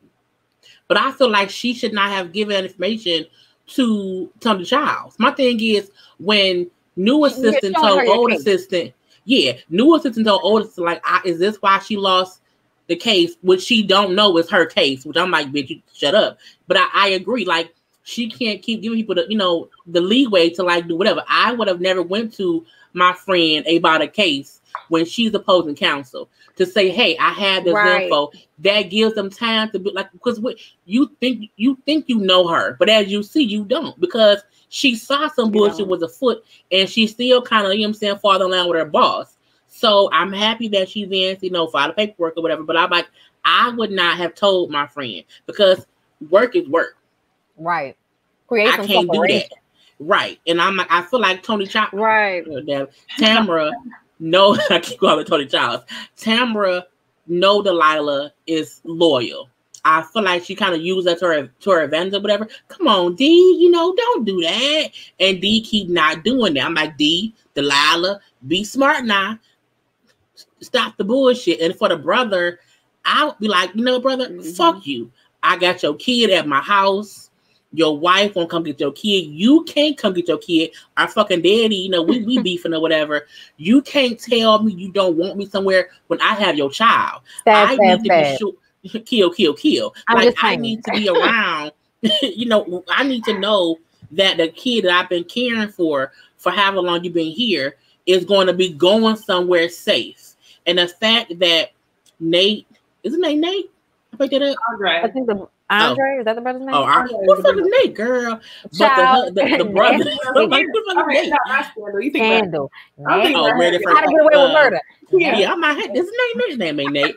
But the fact that her brother and the wife not even talking about their son is crazy. Like how you having a whole conversation about remodeling your house for the husband, but no one's saying how the kid gonna get upstairs, like where he gonna sleep at. Like it's just weird. And then the wife who looked like, I don't want you here. She pisses me off. And it makes me even more upset with him. Like this specific storyline. Who is this big thick ass brother that's staying at the house? Like, why y'all not explaining this? Why is he okay with this? Like, I know he feels this guilt because she asked him not to go back to war and he did it anyway. And now you can't walk and your nether regions probably don't work. So you feel like you're gonna allow her to do whatever. But your son, I'm sorry, y'all, it upsets me. I hate when it's upsetting. Bullshit aside for the kids. And at least if you do need this moment, stop trying to move that child around like a chess piece to prove a point to Delilah, who is just trying to help your raggedy ass. He's so ungrateful. They say his name is Andre. Is Matt. So I make the name all the time. I'm still learning names. He's a non-nasty Nate. Gotcha. Good, well, yeah, because he's not nasty nobody. But it's weird. Them including so much going on. I completely agree. That's why I think this episode just didn't really connect for me a bit because I don't understand why she's so mad with her dad. It's like, why? I didn't catch that. It's like, why are you so upset with your dad? As far as like the it was something else. Not really knowing the wife's backstory. Why is she feeling the way that she's feeling? Yet when you keep introducing her character, the violin with her daughter, that's awesome. We see you want to show that side of Black children. How is this going to be relevant to what's going on over here with Delilah, who's the main character? Then you have how she tries to be so involved in what's going on with her brother. And I get it, you have this child. You should also take that same concern and that management over your cases, because that's why you keep losing. And you running over there to give your girl information, which is so funny because she asking Tam information. I don't know if y'all caught that. She asked Tam information, but Tam didn't answer. Tam threw the question back on her and asked her information, and she gave it to her. And I was like, you dummy. That's why you're losing, and you're going to end up losing your friend too. So the child, she using her. But even when the new assistant girl was at home, I'm like, who the table set for? Like, is this her? Who the other placeman for? I feel this is my scenario. Can the reason the girl want them to sue this company so bad was because she lost someone too with this explosion shit, and she know what's going on, and so she's trying to get, because like she's so happy at work, but at home her hair's wrap on, eating the rice and beans with the empty plate. I'm like, something happened there. What happened there? Yeah, it's something. I'm like, okay, and I feel like, with the old assistant saying how she don't like her, was that their way of saying you don't know what you're going through at home? Because at work she could be this or that, but at home she there by herself crying, and I was like, oh, why you crying? I was like, what's going on? I feel so bad. So for me, I love the show. What's going on with her? I'm wondering because for me, she comes off a certain way and she acts competitive with old girl when old girl wasn't even on that same, competitive vibe with her. So it's weird to me that she tried to relate to her this episode with both of their families being from somewhere in Africa. Her family, Sierra Leone, and other girl's family, I think she said, was Nigerian. So I was just kind of like, what's going on here? Like, are you trying to be a friend, bitch? Or are you trying to be an enemy? What is happening? I can't stand being unclear on so many different things. You know what I'm saying? Like, y'all need to unveil some shit next week. I'm losing my mind. But I feel like it's pulling us in, though. It is. I feel like she was on the run for something. It when is. she came to the office, I'm trying to see she asked her about every single room. She was like, what room is that? what room was that? What room was that? I might be. You have to know the exits. Yes, because she had to know the exit. That's what I was thinking. She wanted to know, like, how many ways can somebody get in here without me seeing them? That's what I was thinking. So somebody just said she's not an assistant, she's a lawyer. And I'm like, that would make a lot of sense too for why she's so knowledgeable in a way that that other girl is not. Yeah, I think she's a recent law grad. I think that's why she came to her looking for an opportunity. Nah, I'm intrigued. But it's a good show. Like, as much as I'm like, what's going on, I'm still like, okay, come on next week. I need to get me here. Yeah, y'all got to pick it up before people lose interest because it's already on OWN. It's already with mostly cast that we really don't know like that. Like, we only really know Tony Childs. So it's kind of like, you know, and then I feel like y'all did all of that advertisement for it when Greenleaf was on, and then I haven't seen anything until right before it came out. So I don't know what the hell they had going on, but I don't think they went about it the right way. So I don't want the show to go away just as it starts to get good, which y'all do so often. I mean, y'all did that to us with Ambitions, and I wanted to hurt somebody. I'm still mad at the show. I was pissed when they canceled it. Oh my God, I was so mad. Because OWN has good shows. So I feel I be like, stop, you know, playing old Dr. Fields. Get some new ass shows over here. Like, I don't need all that old shit. Right. Irking my damn nerves. Bring it back. Y'all got anything else for? But I knew Miss Leah was gonna get. I knew something was gonna happen to Leah by the end of that episode. It just was setting it up that something was gonna happen. She's so dumb. The phone call. Yes. I feel like it's a setup. I think because it's weird when Delilah called, when she called Delilah about the whole thing with the letter, they said she had to turn her phone and laptop, and how hesitant she was to say, okay, I'm gonna take it to have it cloned or whatever. I felt like, okay, she's either already given it to them, she don't have it, like it's something to where she don't have that shit, and that's why she was nervous. So for her to call Delilah, not 911, or just not go in the house at all, something made me feel as if, did you set it up to make it look like your apartment was robbed or whatever, because it's some bullshit that you did wrong that you don't want them to know. I agree with that. When she first called her the first time and had that worried ass look on her face, I was like, yeah, bitch, I don't trust you. And then when she called and was like, get away from me. What? Get away. I was just like, child, black women do not respond like that when somebody's trying to hurt us. I was like, we fighting you. Right. We throwing the phone, we hitting you with the phone, like all kind of shit. That sound, yeah, that sounded suspect. So something's up. Yeah, because she was like, I can do that. That's no problem. Can you? What happened? What else are you hiding? Because we know you're good for hiding secretly. Right. Yes, Ambitions was canceled. They like, Ambitions was canceled. Yes, they canceled Ambitions. Yep. Oh, bastards. All right, I think we can move on to the next show now. What is next? Oh, well, let's go ahead and get into Married to Medicine. And again, we had two things to talk about from this show. Number one is Miss Quad coming back and spilling tea on LaToya, basically getting her house by the hair of her chinny chin chin. She had to beg, borrow, and steal. I was like, oh, Lord Jesus. She had to take out personal loans to get the pool.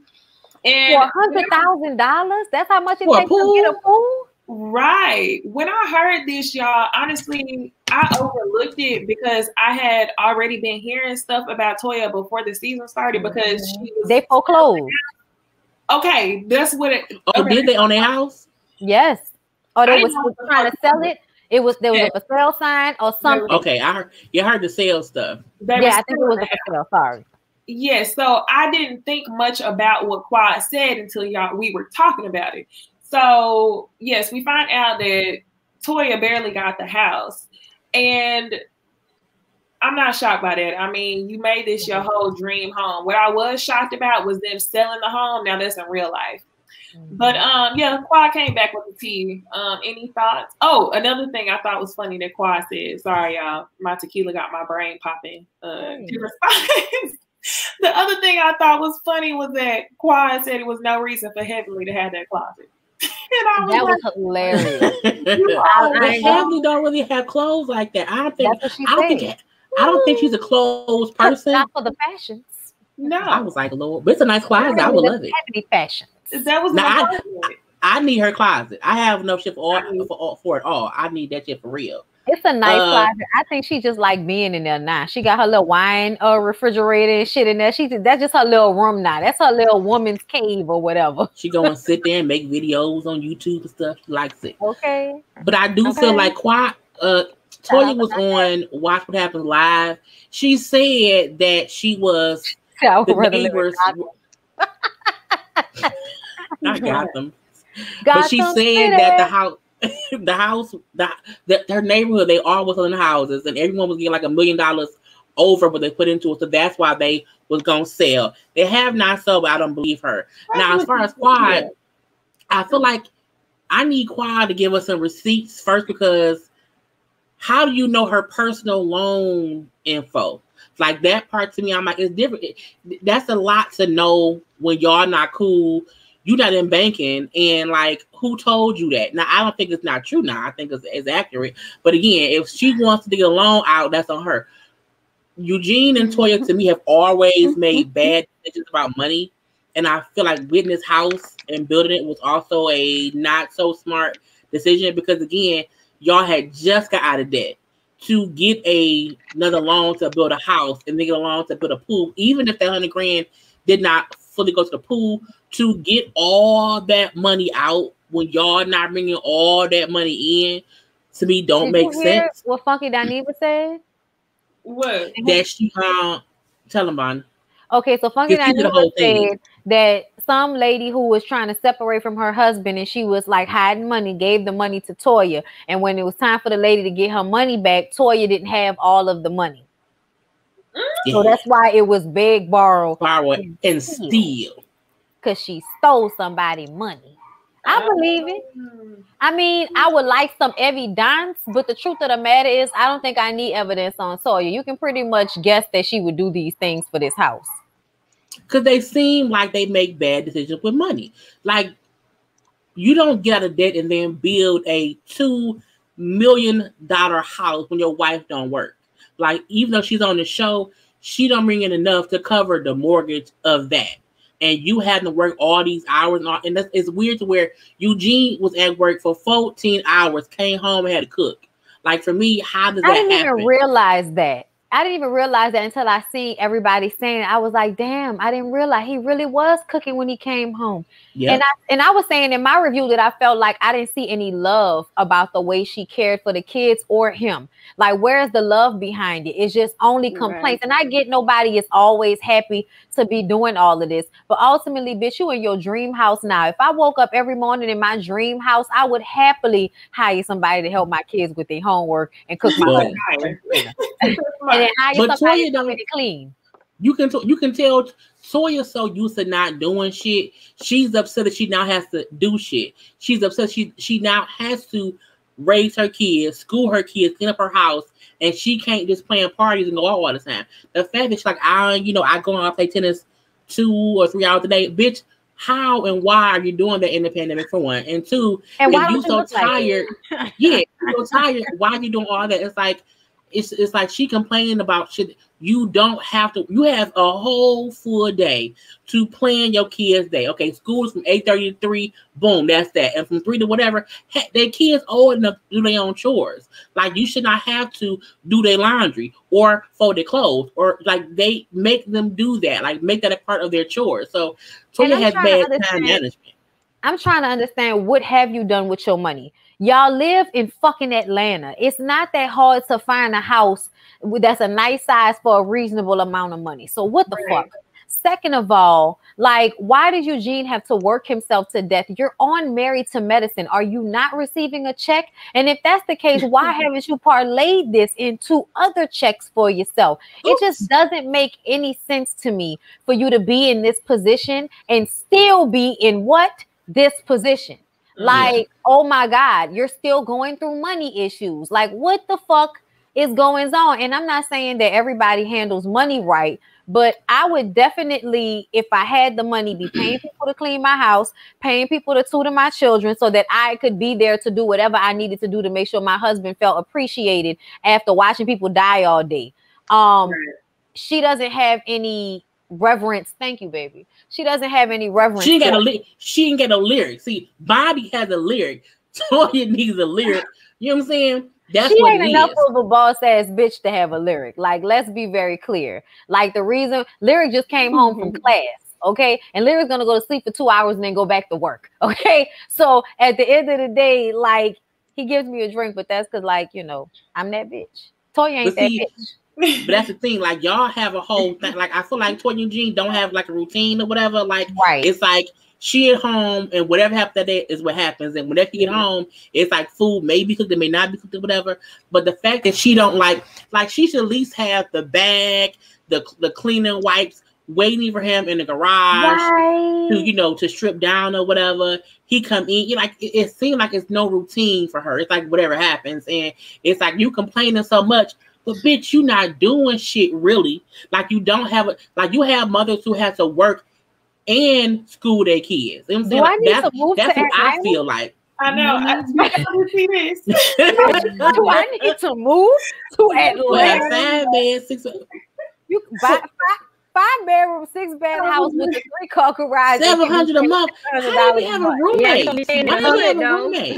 Getting all that. As long as you comfortable staying down there, then you good. Oh, that's possible, Jamie. North Georgia, you're not gonna get that in North Georgia. You may get that. You might get it in South Georgia. Though. What's the good part of Georgia I want to be in? I want the good part of Georgia. I want to be around black people. How much is around black people in the good Georgia? Sandy Springs. I like Marietta. Okay. When I lived there, I would say y'all know I went to Clark, so I know, you know, some of the areas. You know, as far as the MARTA go. Sure, I heard it. Either way, no, Toya broke. That's on side of Roswell. I know it's not that, Toya, but I feel like it's people in New Orleans. Why she complains a lot? She does. I don't understand why Toya is complaining a lot when women are out here having to do the same thing for much less. When Quad was sitting up there having a conversation with Heavenly, I understand Quad had every right to fire back after seeing live footage. Heavenly, you was being messy as hell. So asking these women are they good? It did turn around like, oh, you good? Well, then let me show you this. You good with this? Messy as hell. But when Quad said what she said, you talking about Heavenly. I really took it as a grain of salt a little bit because Quad has been known to like give out untruths.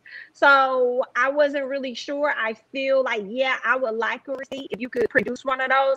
And when she complained about beg, borrow, steal, all of that, the only thing she referenced or that they allowed us to see was the $100,000 pool. And I'm like, how is that beg, borrow, steal, whatever? When she took out her personal loan, it's her property. If she wants to take out $200,000. Then she can do that. You know what I'm saying? It doesn't change the fact that even though she did kind of shit on you with your apartment or whatever you want to call it, like she was kind of wrong, but she definitely shitted on you. I thought it was comical. She was saying Quad had an apartment. Yeah. She was saying Quad don't have no apartment though. No, it was a condo, a really nice. It was a condo. Right? It was an upstairs condo in a complex. It might have been. I only saw that it might have been a townhome, but I only saw them come in and walk straight upstairs. Like it seemed like her kitchen and living room were on a top floor, and to me that looked like a condo versus townhouse, which has bottom. The garage was at the so it might have been a garage at the bottom. Okay. Either way, it still could be something that she is, you know, owning. You can still own townhomes / condominiums. It depends. But either way, she just got divorced. She was waiting to get a permanent. She had just left Dr. Greg and was like in the place. I think Toya just wanted to shit on Quad. Because y'all remember that Quad has done this on more than one occasion where she'll surprise herself with a damn car. Oh my God, bitch, we know you got it for yourself. Like, you don't have to be so extravagant. Why is there a birthday? Calm down. I think she was just trying to like shit on her. But it really does irk a bit with Toya because she really wants to live this white lady fantasy. And it's like she can't. She can't afford it. I mean, for 2-3 hours. You are not playing tennis for no 2-3 hours. No, you're not. Stop lying. Toya full of shit. That's the only thing that be like killing me with her. Toya makes me think about. I used to cycle. Like I used to go to indoor studio cycling classes, and I'll be like the only black girl there. And I would come home and I'll be like, hey, this is the life I'm trying to live. I'm trying to go to studio classes in the middle of the day, come home, be a dog mom, watch my TV shows, and that's it.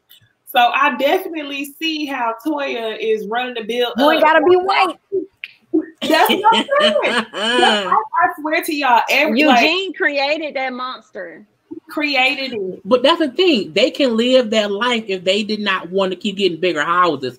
Y'all did not need to build that house. Like the fact that y'all could have bought a house for, let's say, $500,000, that could have been amazing, but you want to keep up with the new shit. And that's their problem.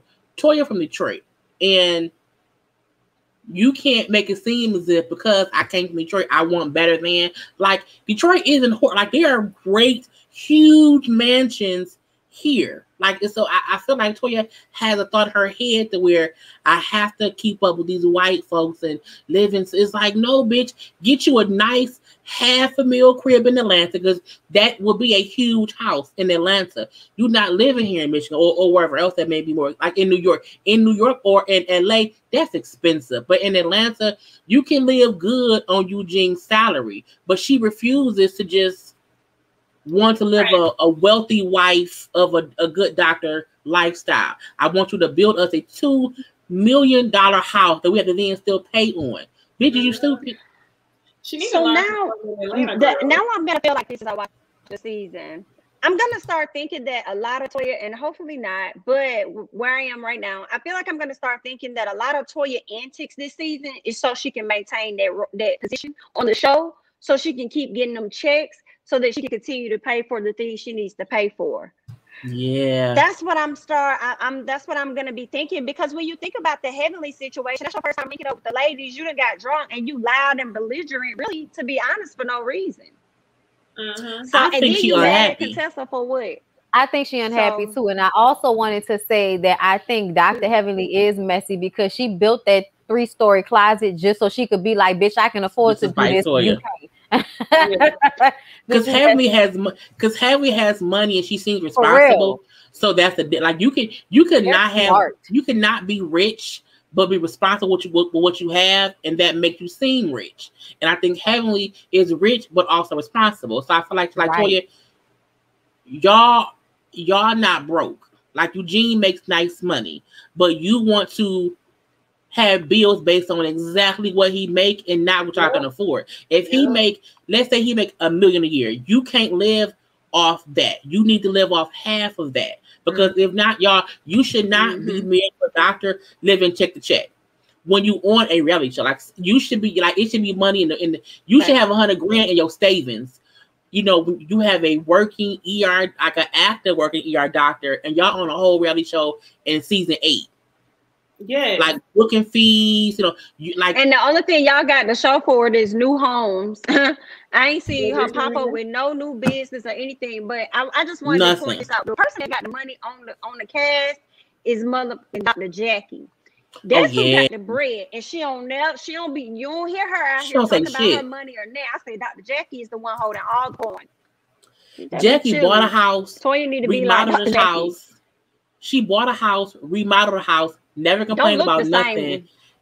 It looks totally different. And her and Curtis was like, all right, now the house built, we good. Let's think about what Frank, because you can actively wait and just do whatever. Whereas for Eugene, this, like, they like to show what they doing to make it seem as if we have this and that and that. And this. With Jackie, like, she don't say nothing. She just do it. Nothing. But can we highlight the fact that Jackie, the house that she has, when she remodeled it looks nothing like the house that she had. And that kitchen she got built looked like he could compete with Toya's kitchen. And I'm like, girl, you got a really nice house and remodeled it. Toya's house was built before Jackie's.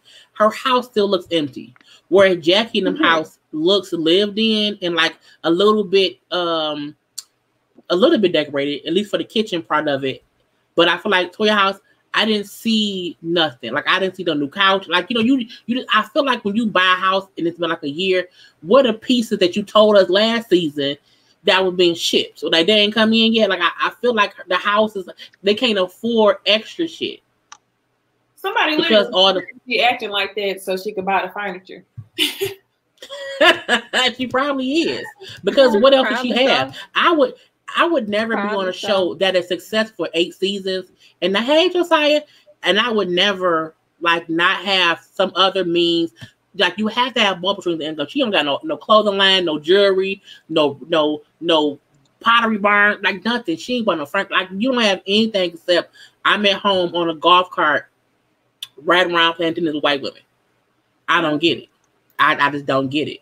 But she gonna hurt this season, honey. She just. The last thing we have to talk about is dinner. Girl. I can't get Anila over and Dr. Nyla. Contessa and how she threw that napkin. What did you And when say? you I can't when get she over tossed Dr. that thing Contessa on when her. she stood up and threw that napkin like Anila did something to her. I said, But no, you know she what I didn't. feel like? I think Contessa feel like Toya and Anila and Nyla, I don't know what her name is, work together to cause bullshit with her. So I get how people say that was rude, but I feel like no, bitch. If I think you set me up, here go the napkin. Because you talked to me at first about it, we then sit down, it comes back up again, and now you, your mama, want me to sit here and stay and talk to her about this. But you don't know me or her beef. So why would y'all be so gung-ho to have me stay? I think Tessa read the room and said, you know what? Y'all on bullshit. Because you could have easily said, you know what? Not at my kid's party. But you allowed it to happen. And Toya was mad from the get-go. And I feel like Contessa put up receipts on her IG. She put up the pictures from the Christmas party happened in 2019.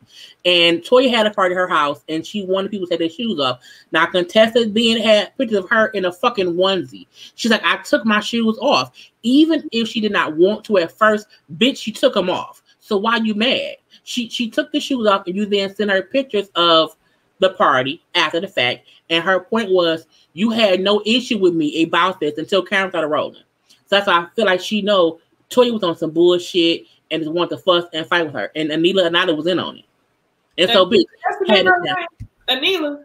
I don't know how to call it both ways. He says Anila and Nyla. I don't know what it is. I started to do it. I can't stand you. I was in a video, you know, Anila and Nyla, whatever her name is. Right. But okay, so my thing was the way her mom grabbed Contessa. I'm one of those people that when I get upset, I do not like people constricting my arms in any way. I don't know what that is, but I do not like that shit.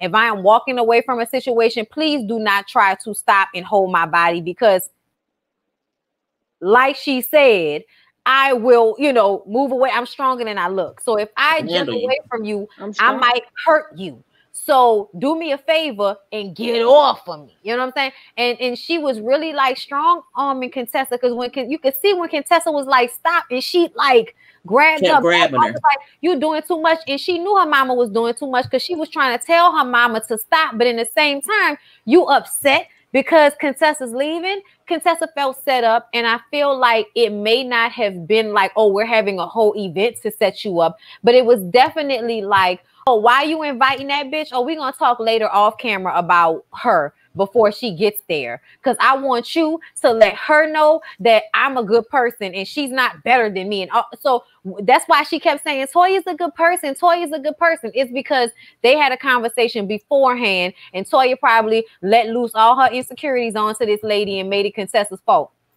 You feel less than because you have nothing but, you know, like Scotty just said, your 4 childs. Okay, or your 3 childs, however many childs it is, that's all you have. And the other women have careers and things they're doing in their lives, and that bothers you. But that's not Contessa's fault. You know what I'm saying? Mm-hmm. Contessa was good AF though. Listen, B. She was hanging with us, but you know. Toya looked a fool compared to, I was like, damn, Contessa, I didn't realize Contessa looked that good. When she dressed up. Contessa does the push-ups, but she was in the military every day. What? Like, you can't tell me no different. The structure of her arm tell me she in there like this every day. Absolutely. One arm. Okay. What? God, you can't do that. Now, Contessa, she did get on my nerves, though. This was the episode where she sat down with Jackie and was talking to Jackie about doing a walkthrough. I didn't like how she was like, she don't know how to move forward either. As much as she talk about Toya, I feel like they may be the same person at times. But when it comes to like her husband and stuff, she's talking to Dr. Jackie and she's like, oh, well, you know, he stopped going to counseling and he doesn't do this and that. And Jackie's like, well, what about you? I stopped going too. Yeah, BIT. Tell your T first. Like you over there trying to make your husband look like the bad person. Tell your T. And then she's like, oh, you know, it really hurt the fact that he didn't support me. It don't matter. You did it. He told you to go back and do it. He encouraged you to do it. Like, what are you doing? That's the stuff that's gonna get on my nerves this season with Contessa. Not actually owning her own stuff and trying to continue to make her husband look like the bad person. She definitely does the passive aggressive thing. In order to like not look like the bad guy. I see that like always trying to strive for perfection thing in Contessa, which is, you know, probably one of her like main issues. I also feel like she don't really want to be with Scott, but she don't want to break apart their family. But I don't feel like she wants to. Honestly, I don't even see any sexual chemistry between the two of them. Like, is it just me that feel like, you know, don't look like they fucking? Wow, she was okay, y'all. I ain't been like the best viewer of Married to Medicine. I've been watching on and off, but whenever she decided to go back to get her degree and kind of just leave, to me, I thought that was a little odd. And yeah, their relationship didn't seem like it was really there before. It just seemed unusual to me how she was just okay to get up and go and leave if she was already a doctor, because it didn't really seem necessary. I feel like the most I've seen them hold hands, to be honest, was when she got mad at Anila's party and they were walking off to the car. I was like, look at Scott holding her hand. I feel like that's the most that I've seen from them. But I didn't even expect that because he didn't show one lick of emotion really until he held her hand. I didn't know if he was pissed. I didn't know if he was embarrassed. I didn't know what. But then once he held her hand, well, Eugene was sitting over there doing the same thing. He was asleep. He was just Eugene looking like, was asleep. you do this all the time. But then he was like, they don't like each other. Just let it be what it is. They don't like each other. He did say. I think Scott and Contessa put up a good front they put up a united front against anyone going against either of them. So I think when he felt like she was going to attack, okay, my wife, let's go. So I do feel like when she left and moved out of state to go to school, I did not like that either. I really wish she could have found out a way to be home and do it. Because again, you don't want to tell someone they can't follow their dreams, but for the wife of 3 or 4 kids to out the blue move out of state, like that's normal, isn't normal. You know what I'm saying? That's a big change. And I felt like her being mad at Scott for being upset with her, to me, is bullshit. You left your family to go to school because you wanted to. And had he wanted to leave the family, you would have been pissed. You went from, I don't want to be a full-time doctor, so I don't want to be a full-time mom, I want to work, go back to work, to I want to be home more, to, okay, now I want to leave and go do more schooling or whatever, and you should always support me, even though this one thing did not just take you out of the home, it took you out of the state. Like, you left the state to go to school for like 2 years. That's a big decision. And he could have been mad the whole 2 years, and I would have, okay, be mad at me, fam, but I can't be mad at you for being mad at me. I didn't like the fact that she made such a big deal out of his discomfort. And then when she decided to quit school, then it was, oh, you happy now? I quit school. And it was like, no, bitch, you put your family through all of this. Finish the damn schooling. Because now it seems like you put him and y'all through all of this for nothing. And let's not forget that her kids actually did feel a way. And so you add that on top of his frustration. He may not have been handling the situation appropriately every day.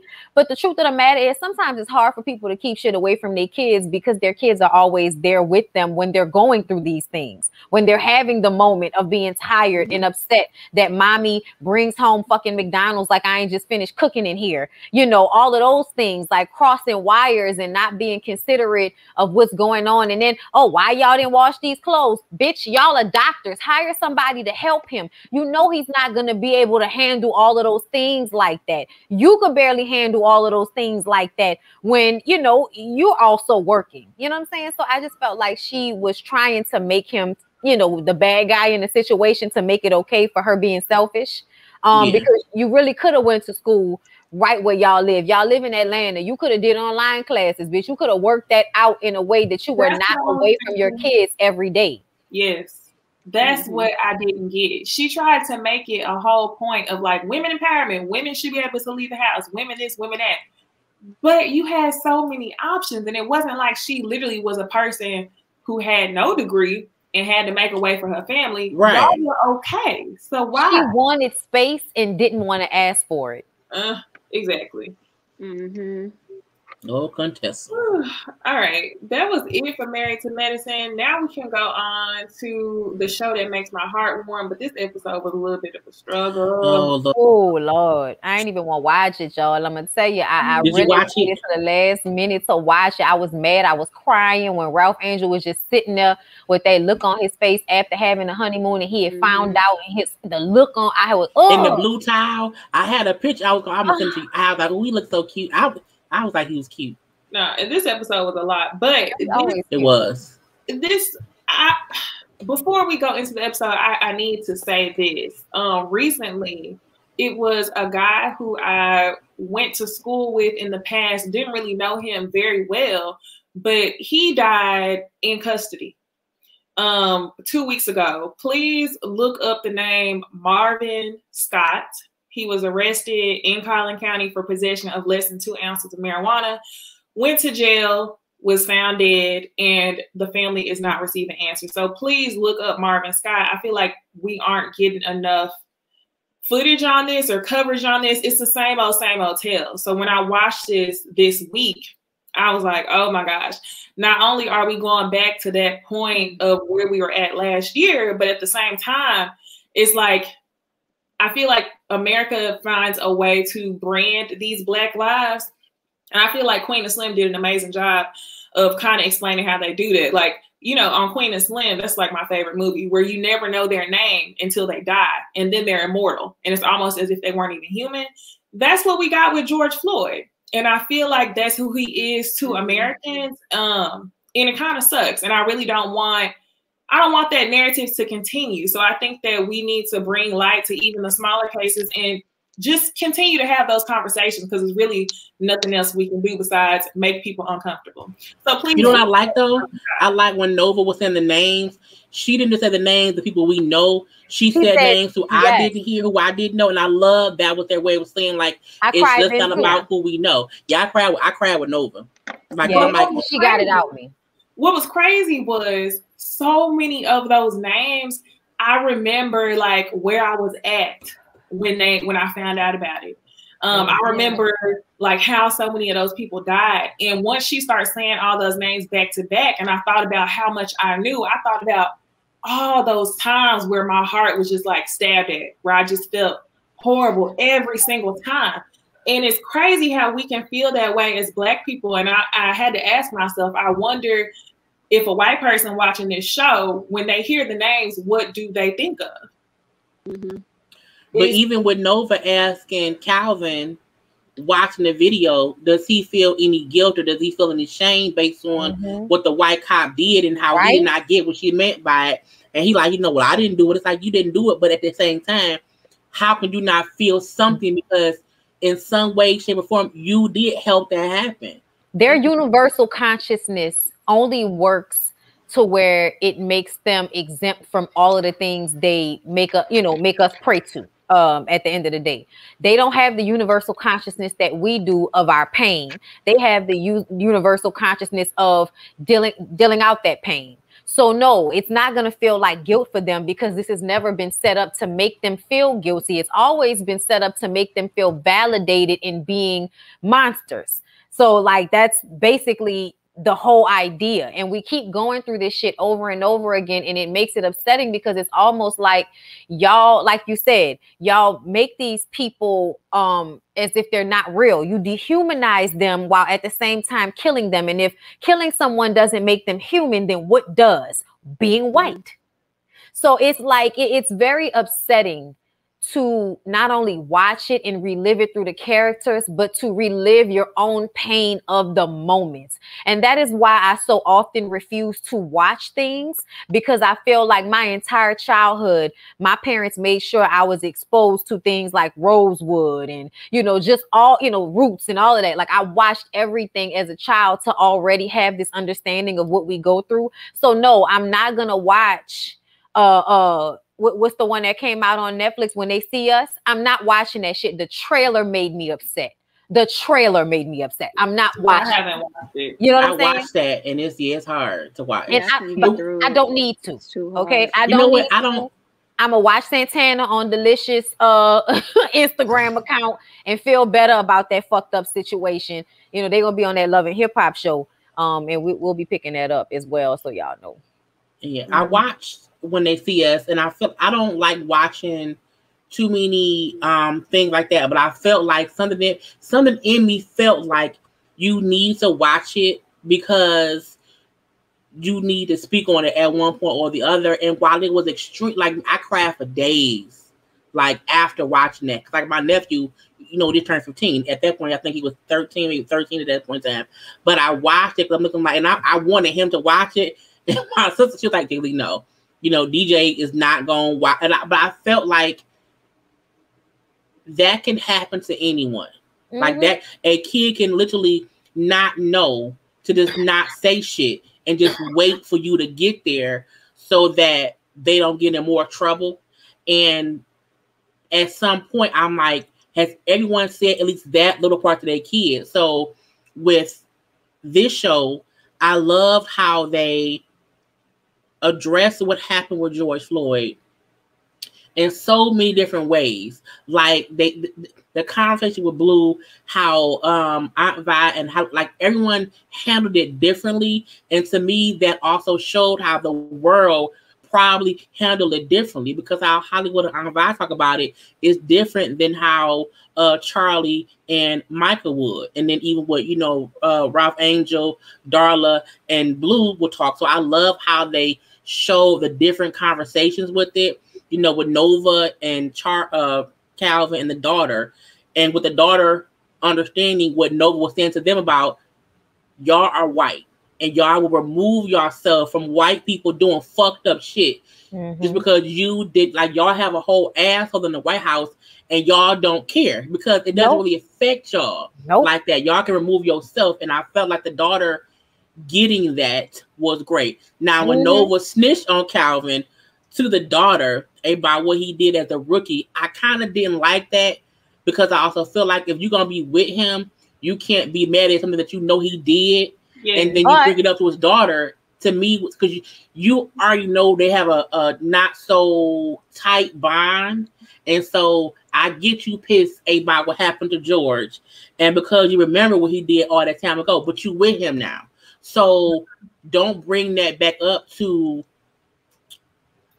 chastise him, because you feel like he should feel shame based on something he didn't physically do, even though he didn't stop the same thing from happening back in the day. I felt like that could have been a talk that her and him had, but don't do that in front of his daughter, because that can make her look at him different, because you now know Calvin ain't the same man today he was back then, because now you with him. Okay. So that part was kind of crazy. Let me disagree. Okay. And I'm gonna say this, even though I understand all of that, I feel like that's the problem with why it keeps happening, because nobody feels the guilt of it, because they don't have these interpersonal relationships with Black people in a way to care about our pain when we are upset behind things like this. Like she said, he was fully able to detach himself from this situation, even though he has done something like this in his own life. So even if you didn't do this, you did something like this. So how can you... Sorry.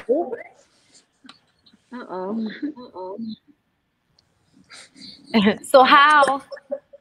Wait, is it still doing it? I think that's Lisa's extra. Okay. Yeah, no, I know. I just want to make sure it wasn't echoing. Shit, and I lost my point. But basically, I was just saying that I feel like Yeah, he was detaching himself. So I feel like in order for him to really feel responsible in any way, she would have to bring it back up in a way to make him feel guilty about it. Because when did you really pay for that? You never really paid for that. You never had any real consequences behind doing that. It happened and it made your girlfriend uncomfortable, but you didn't have anything happen to you because something about that was the worst day of your life. In comparison to the young black boy that y'all did that shit to, I think not. So I feel like a part of the way that we have to affect each other is to stop letting white people feel comfortable about the shit that they do. And even if that's our man and we got to bring something up that he did, at the end of the day, how dare you tell me that you didn't do this when you've done something similar? And I feel like his daughter is old enough to understand that your dad is not going to always be a person you're going to be proud of. It just happens. Just like he's not going to always be proud of you, you know, especially if he knows shit that you do. And he may not know everything you do. I know there are some things that I need for my parents never to know that I did. I don't need you to ever see me in this light. The fuck? But ultimately, I feel like she's an adult, so it was fine. If she was a child, I might have felt different. But she already know who her pa is. She already know he was a white police officer. You can pretty much guess some of the things he has done. And if you didn't know, then you needed to know. Okay, young white girl, you didn't know your father. I felt like, why are you surprised? Like, y'all are in Louisiana. I'm surprised if you're a white police officer and you have not done something like that. I would be more surprised. What I loved about Nova in that scene was whenever she went to him and she said, "Do you all feel shame?" Because when she said that, I was like, you know what? I never really thought about it that way, how Black people as a collective feel that way. I myself have, whenever something goes down on the news, I catch myself saying, "Damn, when nobody not black." Yes, and I feel like maybe I was taught that because my mom would do it too. So it's just something that I naturally do. And his response was so evident. I don't know why I had never thought of that. They really don't feel any type of way. They feel like that's the single actions of that one person. And I think that's another reason why we won't have change, because they feel like, oh, well, that's, you know, that it's always, whenever you start talking to them about racism and stuff like that, they go, oh, well, my grandparents weren't slave owners. What? Like, what the fuck would they do? Exactly. You know what I'm saying? Like, what would they do? That's why I like to say, in essence, all white people are racist in one way or another, because they are born into this system. They have no choice in the matter, in my opinion. Even if you don't hate Black people, you have no choice in the matter of how you really think about this and how you detach yourself from this being life or death for Black people. That doesn't matter to you. You know what I'm saying? I've had conversations with people that I call my friends where they thought Trump being an idiot was fucking funny. And I'm just sitting up here like, this is a life or death situation for Black people. This person being in the White House. I mean, this was pre-pandemic, but it became a life or death matter for everybody. But you see how they rationalize that shit and still don't think about it as a white terrorism issue or a white supremacy problem. It's individual white person problem. And that's bullshit. And that's a part of the problem. So if you can be made to feel guilty, you should. Yeah, you said that perfectly. When you said, I agree, especially if you're gonna be engaged into this relationship with a Black woman that has a Black brother that has had to deal with the law. Exactly. He's had to deal with the law in different facets, and because of his history, he could be deemed a criminal at any moment, you know. And to just know that you've done some foul SHI, and even if you witnessed it. Being in Louisiana, working on the police force, you have witnessed it. You've seen your own woman be violated in front of you when I think the guy reached under her skirt or whatever it was that he did. So for you to sit there and not have any emotion about that as though I didn't do it, that I felt like that was BS. And I loved how she said that, like, do you feel shame? Like, yeah, what does go through your mind when you see like this? Because I agree with you, Niecy. I don't know if it's because my mama would do it or whatever, but when I see stuff, I hope he wasn't Black, man. I hope he wasn't Black. Child, we be so proud of the fact that we don't be out here mass murdering people. We be so proud of that. We be like, child, you don't never see us mass murdering nobody. Child. Facts. And it's crazy because they still like to change the narrative of what's really facts. Just like the situation that happened not too far from me, actually, you know, here in Georgia, with the ladies being, you know, killed at the massage locations, and you have the sheriff coming out saying, "Oh, well, he just had a bad day." Do you know how many of us have bad motherfucking days? I thought that was and we just have to still deal with it and go about our lives. I didn't know people were serious when they said they really said he was having a bad day. He really said that shit. And that's not the first time they've done things like that. We've seen them do that several times where they find a way to sympathize with somebody that has just killed 8 people or some shit like that at a movie theater or at a church or, anywhere. And then they always seem to be, collected without incident. But, unarmed Black people, for some reason, y'all can't seem to get those situations on the calm down. It is very infuriating. It's crazy. And I think all of us are getting to a point where shit gonna get wild. You know what I'm saying? I feel like if some of these things don't start to change, because Black people aren't the same, even though they think we are. Essentially, we are like controlled by commercialism more than anything else, in my opinion. But we really not the same people we used to be. So, they can keep playing if they want to, and we can see how this shit all go down. But I feel like if they don't correct these issues at some point, this empire will cease like all of the ones before it. So I think they showing how it's kind of going. I think they're showing how it's changing. Guy Calvin. Go ahead, Jamie. I was just gonna say, going back to Nova's Guy Calvin, the fact that he did not feel shame as a white man, he didn't feel shame as a police officer, and he didn't feel shame. It's just a human being. Like, you literally saw the footage. You saw what America saw, and you saw the wrongness in it. A person not even resisting, not doing anything, and then they're literally having their life slip away from them, and you feel absolutely nothing on any level. That was just interesting. So once again, he's validating the reason why I actually don't want Nova and Calvin to be together. But go ahead, Jamie. Yeah, I think them showing the protests starting to come up. Because I do feel like last summer shit got real. Like, shit got real. And I think since then, people aren't allowing the bullshit to just keep happening. And so I want that to continue. I like how, because when I heard what the episode was going to be about, I was like, I don't want to relive it. Like, I don't want to see it. I'm happy they did not show the footage. They did not play the audio. Yeah. I'm happy all we saw was Gayle King reporting on it.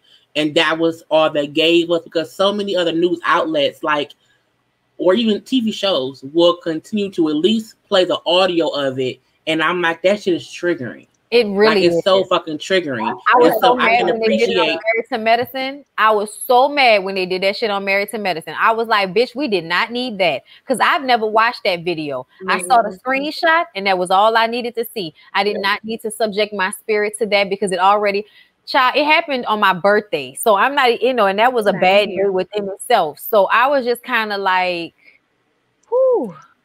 It was a lot, but I feel like they handled it in a way that made sense. Mm-hmm. Like, I wasn't as sad or depressed after watching it. I think them throwing in Married at First Sight right after. Yeah.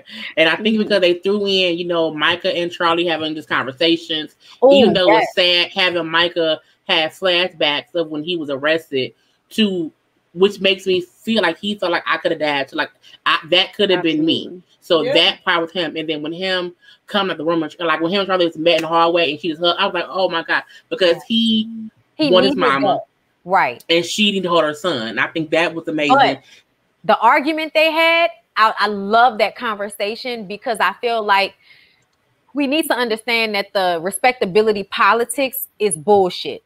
It's bullshit.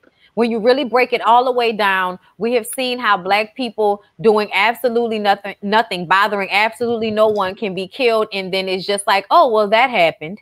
And so that it doesn't matter how perfect you try to show up in the world for them. It's never enough. So why do we keep doing it? And now the fact that we won't live up to these respectability politics, to me, is a form of revolt. It's a form of protest for me. Yeah. So I like the fact that they had that conversation, and it ended with her asking for a t-shirt that he had made.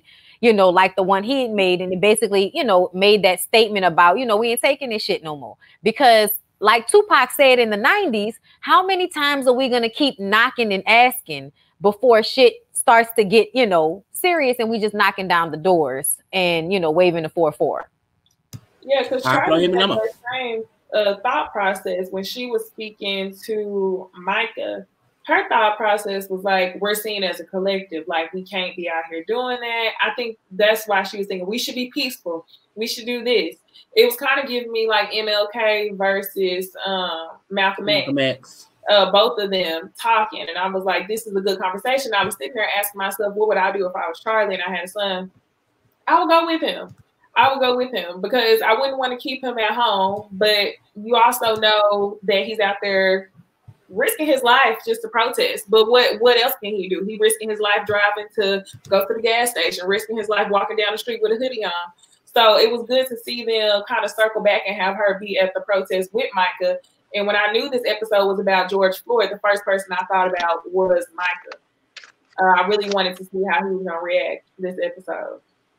I love the beard. I just want to say that. Like, I think he looks really good, even in these scenes where he's like having all this emotion behind his eyes and quivering and needing his mama to hug him in this, black man vulnerable way. His beard was just really giving me something. I don't know. It did something for me. I think his character this season is the most authentic he maybe has felt within himself. And it feels like he felt himself within this Micah than the first two Micahs we've gotten. Like we had, preppy Micah, who was like, oh, hi mom, hi dad. You then had, saying, I think I'm black. I want to go ahead with the black people, Micah. And then it's like, now we have Micah, like who he has a voice now. And he like, I don't need nobody telling me what to do, how to feel. Like I'm a grown ass man in these streets. I'm saying, I like this Micah. I like this one. So it was cute. What I didn't like, though, we saw that Ralph Angel and Darla. Darla. I was like, how do I forget her name? Ralph Angel and Darla were on their honeymoon. And while I really wish I had these pictures up here, y'all. I didn't mess up the thing. But the sex she didn't mess up the background. She put his background. I think if you take us off real quick, the background will pop up. Well, yeah, you gotta remove us real quick. Oh, here. Okay.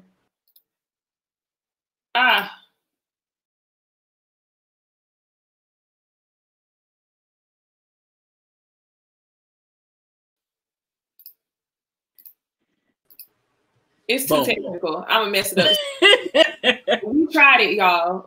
But no, you have to show that one of him in the bed though. I'm gonna show the one of him in the bed. Like take it, like if you take us off and then bring it back on with that one, because that one I was like, bitch. I was like, ooh, I'm watching right now. I'm watching right now. I'm gonna get a good picture. Well, that's the thing. I was just saying I don't have it saved. I had to go between two of my laptops. So on the one that I'm using with the clearer picture, I don't have it saved to re-upload while we're on here. Gotcha. She'll post it to the community wall. Yes, I'll do that. But here goes the picture.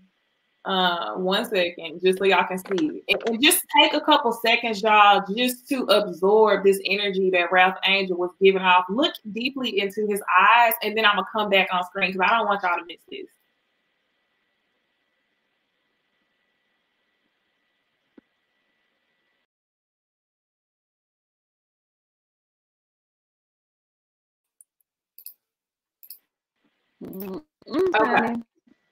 Okay. So the sex scene.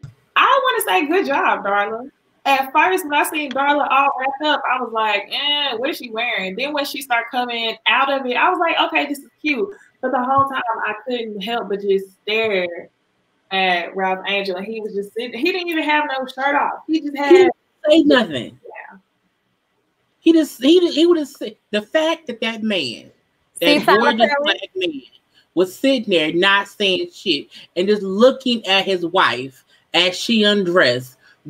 He was saying shit without saying nothing. And I was like, ooh. And he didn't have to be naked, Tyler Perry. Do you see? Not at all. He didn't have to be naked, Tyler Perry. Y'all know who I wish they would have got something from? I wish they would have picked a little bit of something up off of Issa Rae, because Issa Rae is good for showing a good black ass on TV. I would have loved to see that. Just They showed Franklin's ass on Snowfall last night. I saw, Jamie. I was like, hey, Franklin's ass. I was like, okay.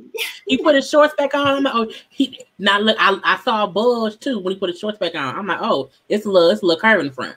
You got to, I'll be looking sometimes. So it's hard. You can't not see Dickens right there. You know what I'm saying? But yeah, I love seeing black asses on TV now. So yeah, it's a sculpture of the blackness of it, and because Ralph Angel looks like pure black excellence just in a body of itself, when he just be sometimes like I would like they should show his ass one day. This little curve.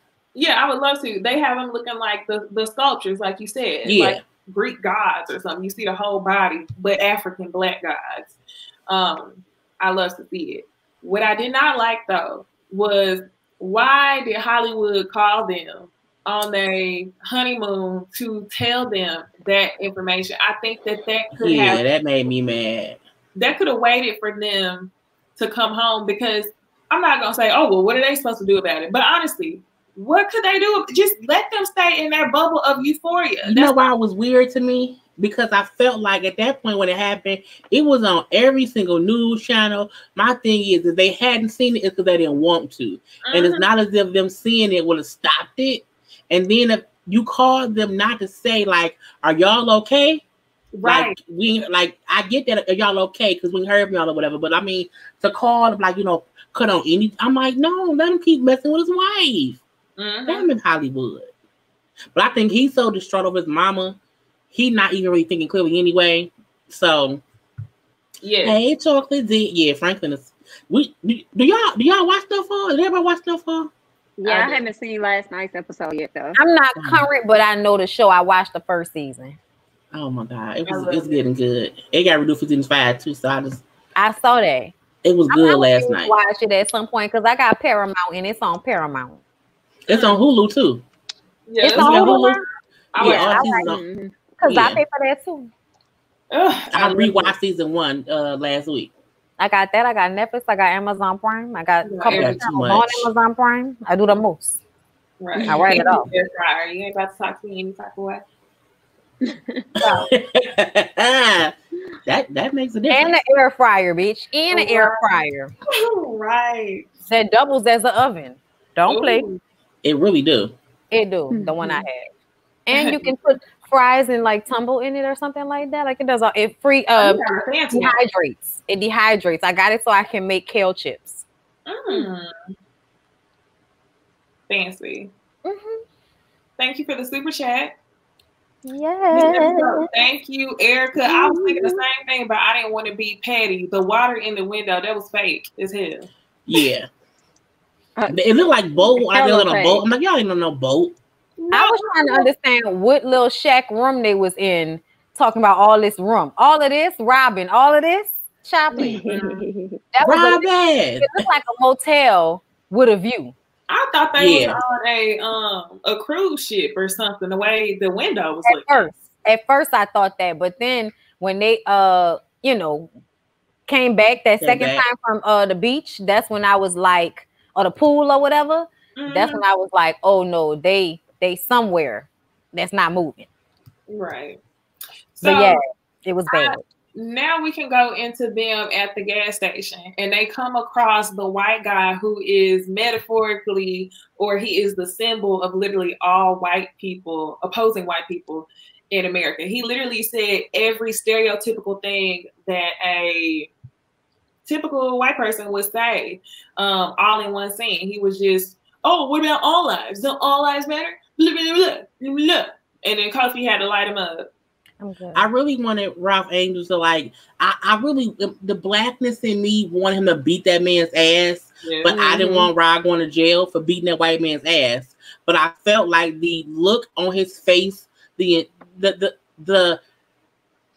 pump your gas before I kill you, white man stance he had to me spoke volumes. And I feel like even him like not paying attention and like, darling, fuck him, like let's have our conversation, whatever. But then, bruh, gun fuck on. Like I like how they played that scene because it could have went either way. It could have got real racist, more racist than what it was, and it could have got real violent real quick or whatever. But I like how Ra showed restraint and not reaction because it's two different things or whatever.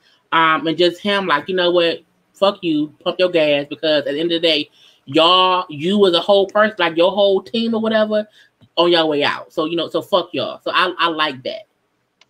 Mm-hmm. Yeah. Also, the blackness in me, I wanted him to fight him, but then the blacks in me was like, "Nah, don't do that because then that might be your life at the gas station." It was a bit much. Somebody said polls come back on May 2nd. Not to be off topic. I didn't know. I just thought, okay. I'm mad. That's gonna be the last season.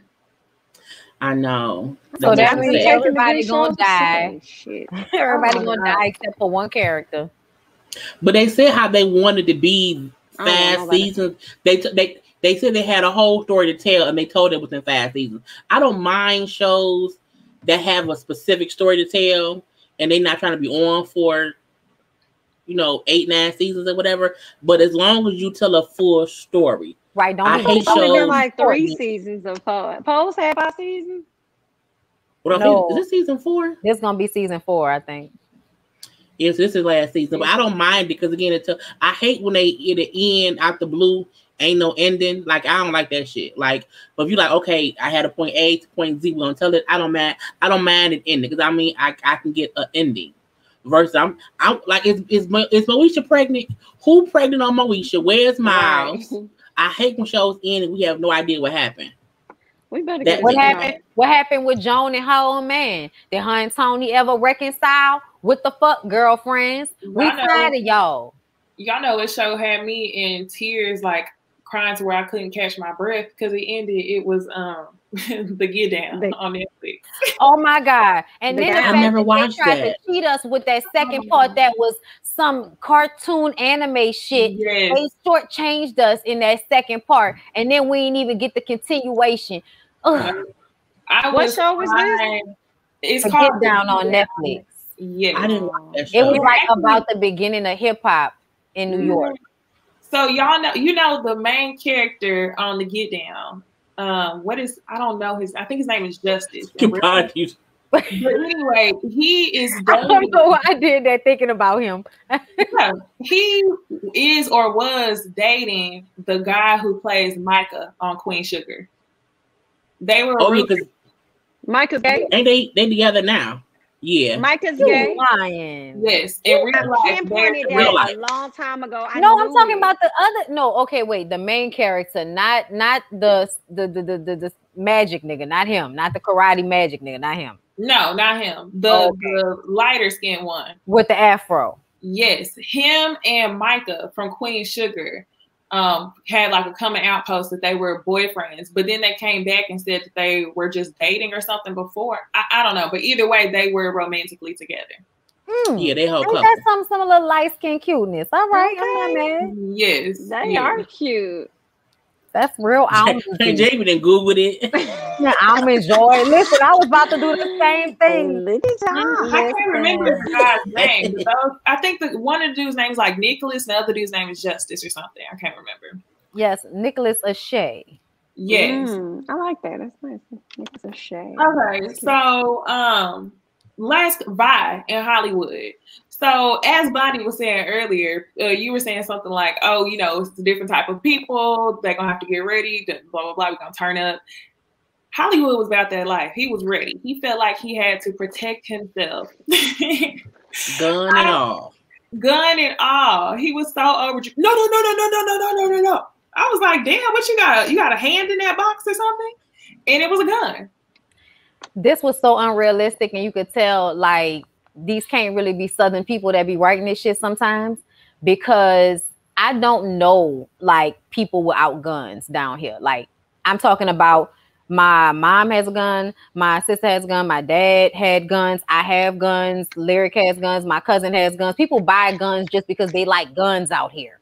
So the fact that they were acting like there would actually be a woman of Aunt Vi's age living in Southeast Louisiana with this type of response to a gun, I just kind of felt like, I don't know if I believe that. That's not actual factuals.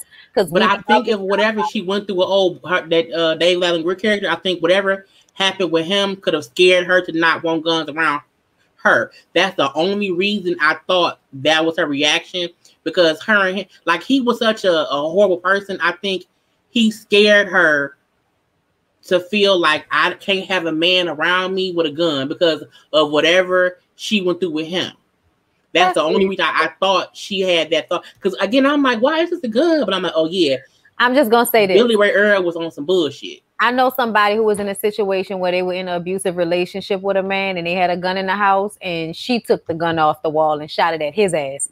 And that's how they broke up. So, you know, that's true. That could have happened, but I'm still feeling like it be sometimes what they some bullshit. Yeah, they don't really know how we really think about certain down there. Because I'm telling you, we don't feel like nobody would be like, you know, it would not be all that, because everybody has guns. Like everybody got guns. No. I was like, why are you doing that? You a grown ass man. And then Aunt Vi, girl, you've been around the world for a long time, girl. For you to sit up there shook and shocked. And then you sat up here these previous seasons talked about how your dad had to protect his, not your dad, but their dad, your brother had to protect his land. So you acted in shock to this man having a gun in his toolbox. And he said, if I have to die protecting you or my family, I'm going to do it. Well, I was like, that's how we feel. Yes, because he felt like, you know, people keep talking about George Floyd not knowing who that man was and who, like, what he had going on and how he's even being. So if I have to die so that someone will know I died protecting who I love, I'm cool with that. Like, you're gonna lose me, but you're gonna be alive. I love the way he said it, and she instantly got it. Yeah, she done put the photo. Yeah. I was pretty. I found out about them too. It's pretty. It's cute. Nicholas had a girlfriend for years, like a little beard. Years, yeah, or maybe he was bisexual the whole time. I definitely could see that for him, because if you see him on Instagram, I think he was bi the whole time. Yeah, but I also feel like I don't know why he thought this relationship would work out. Nigga, you in a relationship with yourself because y'all look like the same. They look alike. They look the exact same. Yes, they look like they have the same type of personality or some shit. It's like, are y'all both tops or we hybrids? When I heard that was together, I was like, you know that Spider-Man picture where he's sitting there like, it's you, it's me. That's what they say. Like, that's exactly what it looks like. Yes. All right. Well, all in all, I think that was it for Queen Sugar. They went character by character. I think it was a good way for them to do it. It was a little bit weird for me to hear them talk about real life people, but it was a good discussion nonetheless. Yeah. So now we can get into Sistas. My love life is a mess. We going out tonight. I'm ready for love. Why do you like that song? I love that song. So it rolls on you. It's real catchy. We like, but yes, Queen Sugar has the worst theme song. I don't understand it. I don't know what they're saying. I disagree, but my husband feels the same way. Hate it. I like Michelle Negiego. So when Negicello Child, however you pronounce her last name, she is the same one that sang that song at the end of Love and Basketball. Yeah, that's her. I love that song though. Yes. Yeah, she had a good album with that. But this rock star stuff she doing, that ain't it. But what she did, Love and Basketball was good. But this over here, ma'am. I think it was to give like that vibe to the, you know, I think that was more so. Dreams never die. Yeah. Like, I'm like, what the Does that not feel like Nova though? Like it feels like Nova. Like It does feel like It do, but it don't fit the show. No. It don't fit the show. well, I that was feel like like good times music. I don't know. It should have been like, I don't know, old That's what nigga. they should play. That's what they say. It's like good times. Some- Ain't we lucky we got 'em. Got him. Dun, dun, dun, dun, dun. Okay. Yeah. So listen, y'all. I'm so mad at her. We get Karen in her sex hair. Oh God. Okay. Karen in her sex hair, and she comes out, and her pastor boyfriend man is waiting on her to finish, and he's ready to have a conversation with her. I would have left. What you I would would've have left. to break it off? You not being there would have told her that. He waited. Yeah. And Zach said to him, "Close the door." I was I like, was like, what is you talking about, Zach? When Zach said, I hope he learned something, I almost passed out. I was just They gonna like, see like, Aaron why? and old girl still gonna be together. And some part of me feel like Aaron may use this situation to try and hold over her head or something like that. But I feel like they're gonna make their way back to each other. I hope not. I just don't. I don't care who Karen with. I just don't want Karen with Zach. Zach, meaning Like she can be We want single. single with Zach. Yes. I feel like Zach banging single has- Karen against that wall made me mad. I'm like, you should have known better. And when Karen kept on saying, I fucked up, it just happened. But dick never goes in pussy easily. You have to get it out the pants, out the boxes. Okay, you have to. And let's not even talk about if you're not circumcised, child. Yeah, no, you gotta put it. All these things have to happen. No one can say that it's easy. But that's true. The uncircumcised, you gotta look. You gotta pull the skin back. You ain't got no Let me stop this whole damn thing. Jay Lee. You gotta do all kind of things. We can see. Yeah. You got a condom, it's just the easiest situation ever. But no, even with the condom, you got to still move it back to make sure it's alive. Oh yeah, this is true. You still pull the skin.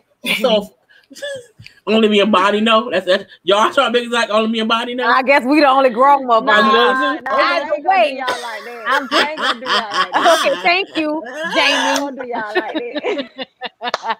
Shit. Okay. That's another. It's gonna be wild. look.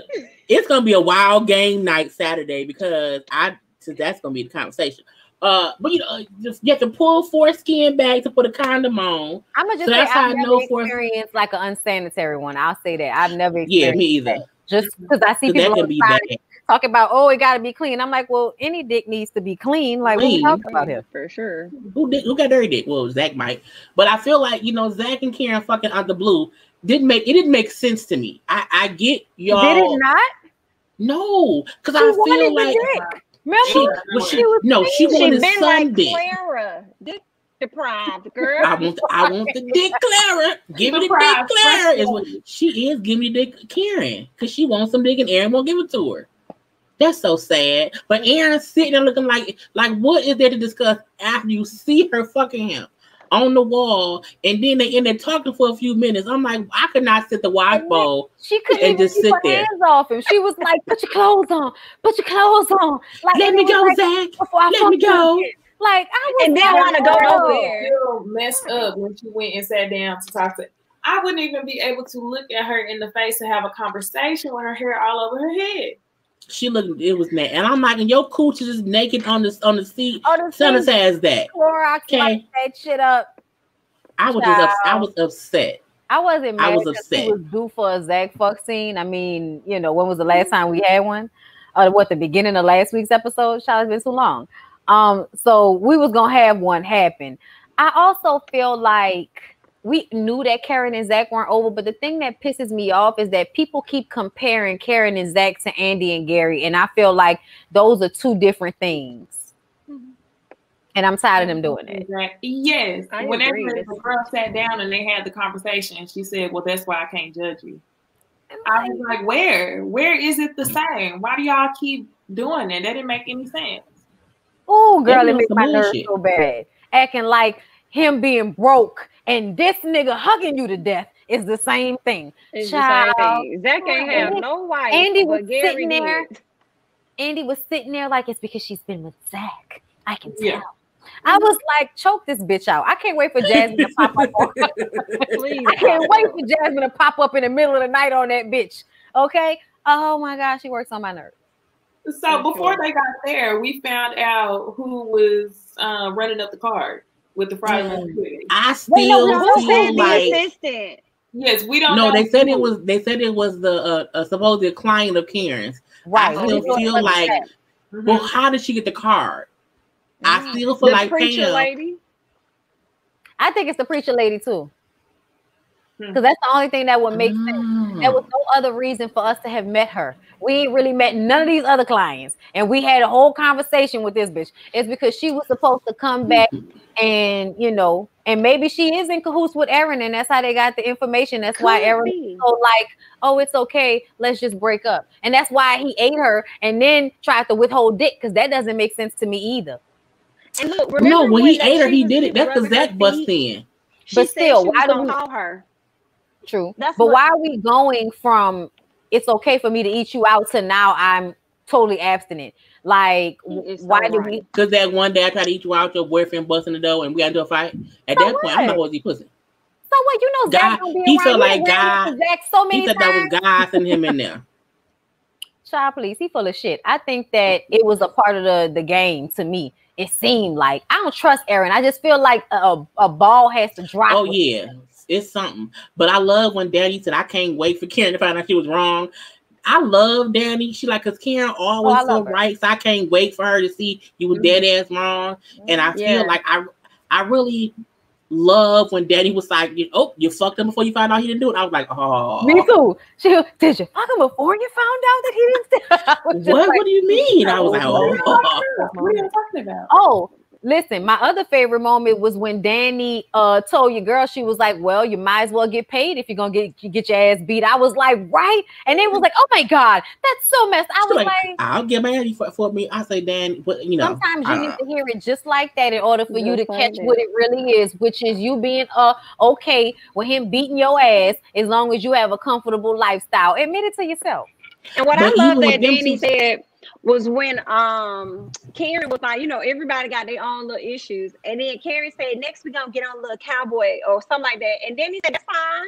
That's my boo. I was like, yes, for what? Let them know. Issues. We healthy right Y'all here. do. Right. Like everybody ain't got an issue with a man. Okay. And I like the way Sabrina read the shit out, Andy, too. Like, bitch, you do not know Gary. You don't know Gary. Sabrina was coming for her neck. She said, you knew him as a married man, leave your house, go back to. I said that because the fact that when Gary suggested that Andy also need to counseling, I'm with him on that because again, you are allowing yourself to be with him for a reason. And even if you feel like he's doing better, you still need therapy because it's some bullshit afoot between both of you. Gary nuts, we know that he is nuts, but Andy is nuts to keep dealing with it. And she needs therapy, but not for the reason he said. Yeah, but she still needed it. I wanted to knock her the fuck out because he was basically telling her, no, it's still your fault. So, you know, make sure you get that in check so I don't have to beat up on that ass again. And I'm just like, stab, stab, stab. Everybody in the room. You need to get you always how you do it. You did it. I guess for Sisters, I uploaded them as overlay. Oh my gosh, that just made me so happy. She happy. She was like, "Oh my God, it's there." I said, "Yeah."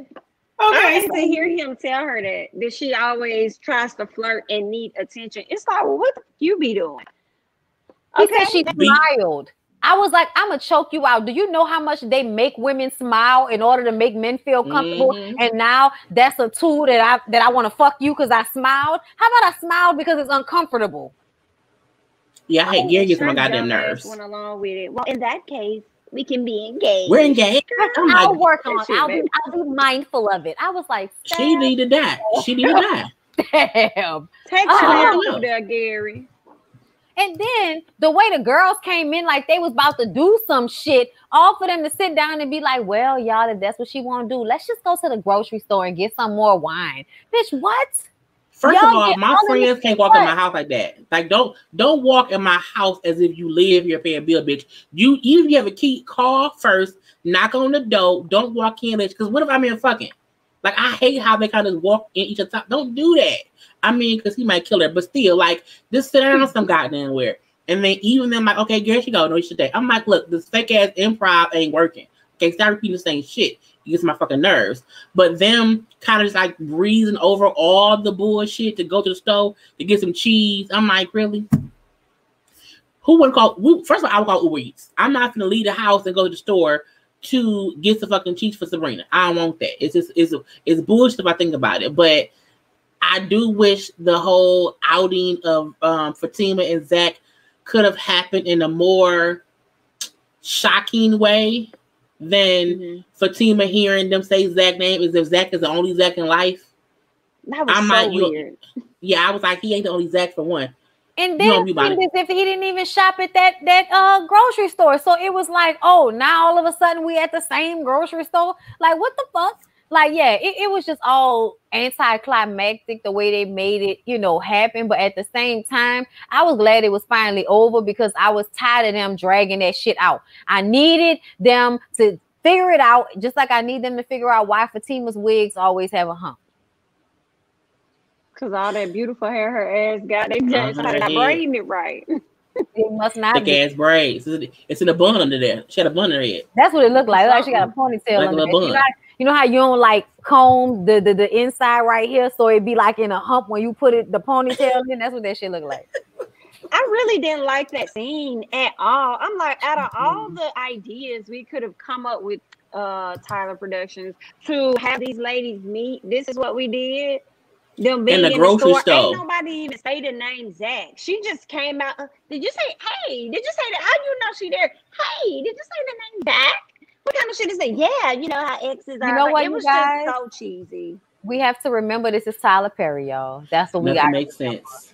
And it's just sharing with unfamiliar females who you smashing.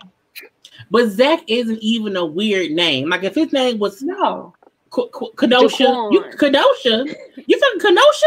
Do we know a lot of black Kenosha? Like that's a different name. But I'm like, Zach, it's not a weird name. Like it's many of Zachs. Okay, I know two of them. If he wouldn't have walked up, that would have been just as so stupid. The fact that he walked up right behind it, it was like thump thump thump. Like if y'all don't get the but I felt good seeing Karen I felt good seeing Karen like what face like that made me feel good to see her face. Like I was like cracked, I was happy.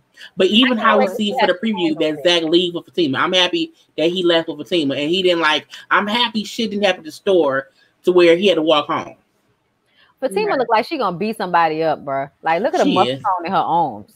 I think she just really wants to know what the hell's going on. But I'm afraid I just don't want Zach to tell her that he wants to see what's up with Karen. Because I feel like if he does, he's going to go back over there.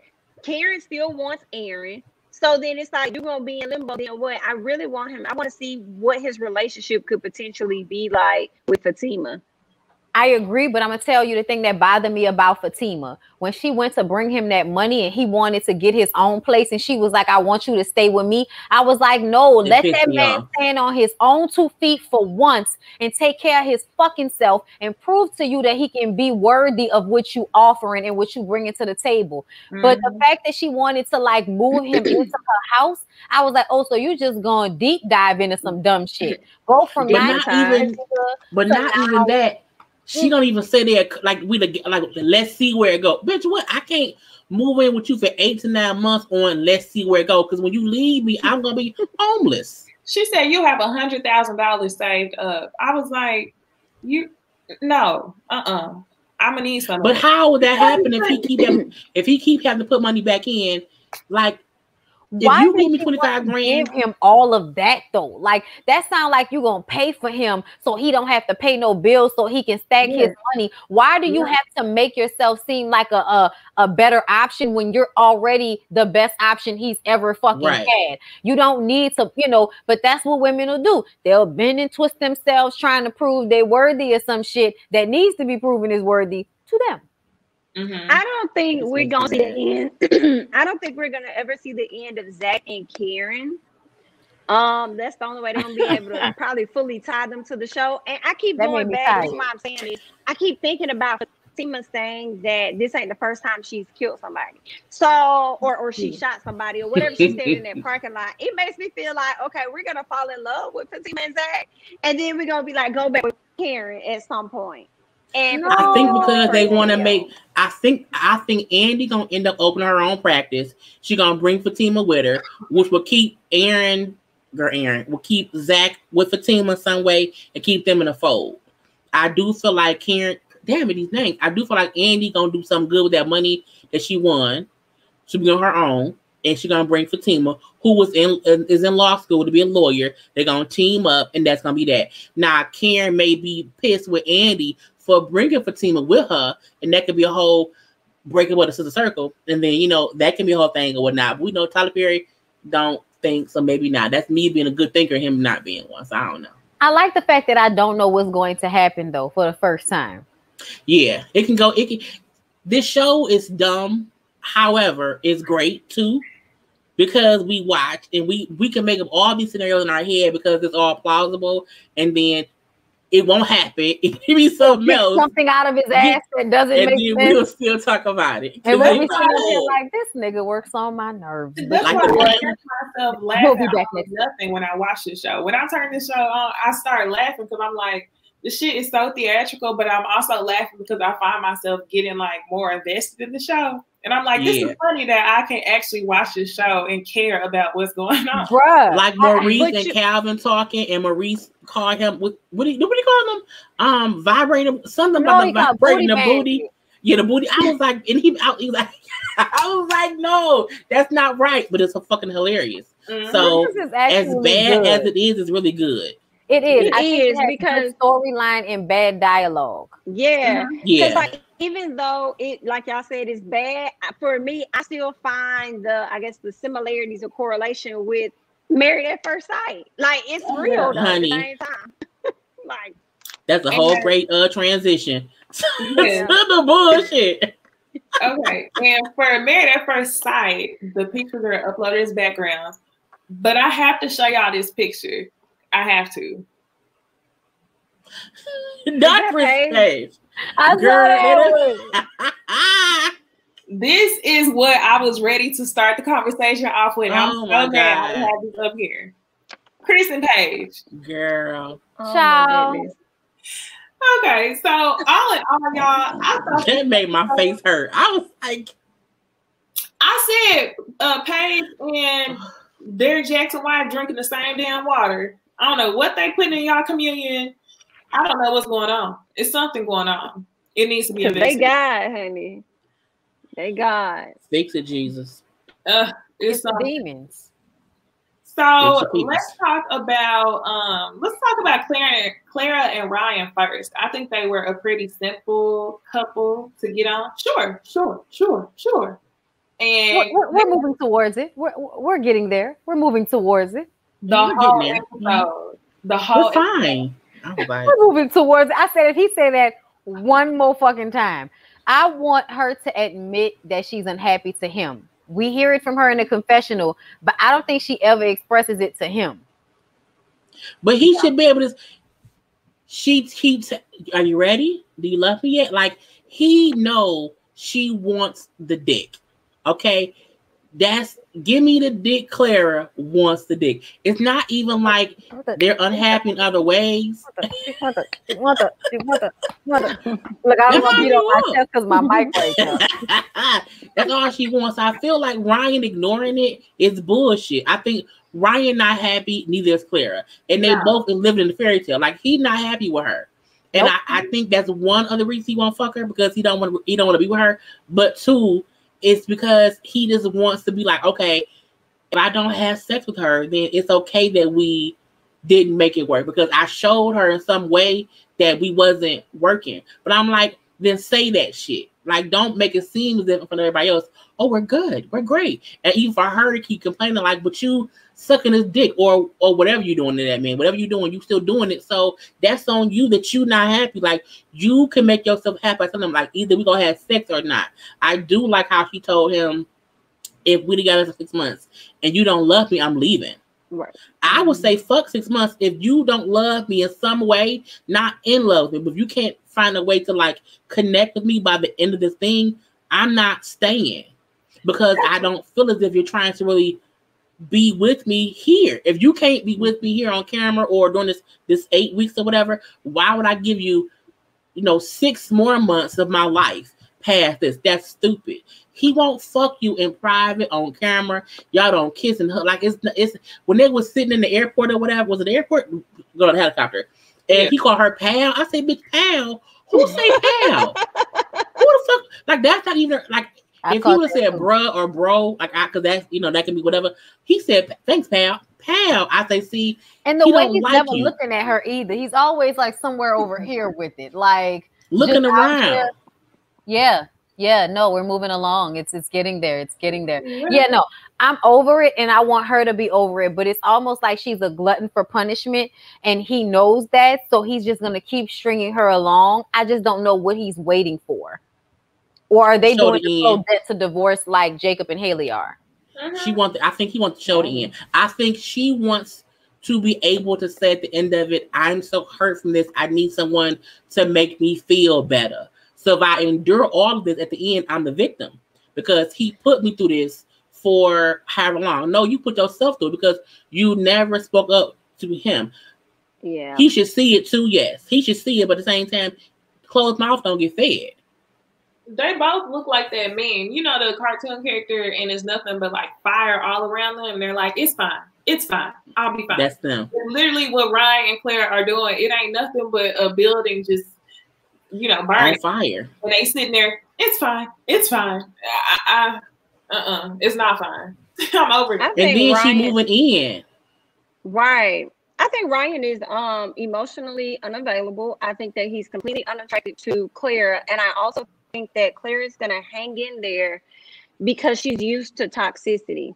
Yeah. And she may think that is different because this is her husband now. So he can't just up and try and leave because he's my husband now. And I can see her with that title, even though she's not saying, my God, this, my God, that. I do believe because of that title, that's going to make her hang in there even longer. And like I said, she like toxicity. And when she starts to travel, she going to get used to it. Probably not being around him. And he may get used to it too. And that actually could potentially bring them closer. Who knows? But those are my thoughts on that. I don't see anything crazy. So let's go ahead and talk about Paige and Chris, y'all. Number one thing that I couldn't stand was, first of all, that fucking wig that she was wearing in the confessional. I didn't even see it till you posted it. I was so mad I missed it. It literally was on the screen for like a splice, like a split second. And when I saw it, I sat up and I said, ooh, like I felt like I got punched in the fucking stomach. The wig was horrible. It looked bad. I started laughing to the point of tears because it was at that point that I knew that Paige's friends and family had really checked the fuck out because nobody should let her on TV with that wig. Well, her wig was bad in the beginning, though. She had in the pre stuff. Her mama wig was bad, and they let the mama come on TV looking bad. They love each other. None of her styles were cute. All of them, even them dreads. They don't love each other. But you could tell Paige works out, which is why I don't understand why she doesn't feel a need to do something to her hair. But I also feel like she's one of those girls that just, some things they just don't get right. And it just be what it is, I'm just tired of her. I'm tired of her giving Chris his chances to embarrass her on national television and make her look like a fucking duck that deserves to be treated like shit because she's allowing it, because ultimately nobody deserves to have their emotions played with like this. But to me, Chris is mad because this episode he got mad that she was not answering the phone for him when he called her. And I feel like she was finally taking some control in the situation and kind of saying, you know what, if I'm busy and I don't have time for you, I'm not answering the phone for you and we can just move around. And he got upset about that shit and had that temper tantrum. And I was just like, you mad because you be calling her the fuck. And that's why she only answers when y'all are on camera, because on camera, you can't push her into having sex. And I think she knows she's too weak to tell him no. So she doesn't want to be around him when the cameras aren't there, because then they're going to have sex. And she's going to embarrass herself. I think they've already had sex off camera. And she don't want to keep having sex with him. I think they've been having sex off camera anyway. And she don't want to say that. But I feel like Chris acting as if I'm a phone guy. No, you're not. Because then we see you on your phone texting. So you're not what the fuck? It's like, I was thinking he didn't want a paper trail of what he was saying to her. Yeah. He wants to whisper in her ear. Easy with the smarts. Come on. Well, Chris is just full of shit. I didn't get the booty calls either, so we got to wholeheartedly. Chris is full of shit all the way. Chris is confusing because like they'll go play basketball and he wants to make it work, blah blah blah. They go play pool, he in his fucking suit, and then he like, okay, we not a good partners to each other, we're not good spouses, and you know, I'm not. And I'm like, when did you get out? Like, when would you really ever end it? You was never really, y'all was never really married. I told y'all this was a fucking long ass one night stand that someone paid for y'all to get a hotel room for a month, and y'all fucked a lot, got some food, and that's it. Right. Like, I don't get why Paige feels as if she is out of something she never had. Like, you never had Chris ever. Like, from the moment. Older than her marriage. Yeah, but even remember she said how she felt at the wedding, or like right after the wedding, like she didn't connect with him. So you knew from the get-go that it was something wrong here. You had that same feeling. So why now a month and you feel as if, you know, you lost something when you knew for a fact it wasn't right to begin with? He's always showed you his ass to kiss since day one. The day after y'all got married, he told you he didn't like you after fucking you twice. I'm telling you, that rejection made her feel like any amount of affection he gave her, she was gonna want. So I'm telling y'all, it reminds me of middle school where you would, you know, like a little dude and he like you and then try to play you in front of his friends and all of that type of shit, and then be like, oh, it's not like that. So it's like a give and a take and a give and a take and a give and a take until it becomes like a drug for you, where you just want to feel good in that space. You want the validation, and he's never gonna really give it to you because he's playing with you, and she's too old for this shit. That's the same suit he wore in the first episode. Chris only got one suit. No, he got two suits. The wedding suit too. The one that's white and then the one that's plain, but he still broke a. Yeah, no, he still broke a front ass, fraudulent ass, stealing, funky ass. I'm sorry, but he works on my nerves. I think he flipped on her because I was talking to one of my friends and she was like, I don't understand why he keep doing it back and forth. He finally flipped because I think he is so aware that he's being filmed. Like, in every single scene, he walks in and he's looking at the camera like, yeah. Hey guys. Yeah, you know. So you have given this girl so many roadblocks to try to leave, and you like, damn, this bitch can't catch a can. She not leaving, which is why you blew up in the final scene. Probably the next day after y'all said y'all relationship was on the up and up, and told her that basically the camera's not gonna be here forever, so why are we faking the fuck? So I hope that he keeps that same energy, because now he doesn't have, like, it's unfortunate that he thinks that this is what makes him look good. It's crazy to me that he's actively trying to make himself look good, but he looks so bad. But at this point, he's already been so honest in front of the camera with how he feels about her this past episode. So hopefully he doesn't feel like he has to go back to trying to play cleanup and trying to keep this image of whatever he and his dad thinks is an honest man. It's pathetic. I feel like even if he changes his mind, I need Paige to not. I need her to stay in. I'm done. Like, cause Chris, I feel like Chris gonna come back about something. I don't know what, but I feel like if he do, Paige needs, like, you know what? No, Bonnie shirt, man. Fuck them people. Fuck him, the daddy, the mama, the grandmama, whoever has made Chris feel like when they were talking and she asked him about the first engagement, and he then said, "I won't tell you about how long I dated her." I'm like, why is it a fucking like, is it a secret? Like, it was old. Like, Chris. That's because he doesn't want her to realize the pattern of being with somebody for less than a year and getting engaged. He's done that, and I feel like he's probably done that more times than we know. Oh, I dated somebody. Why he did it on the show. Propose, yeah.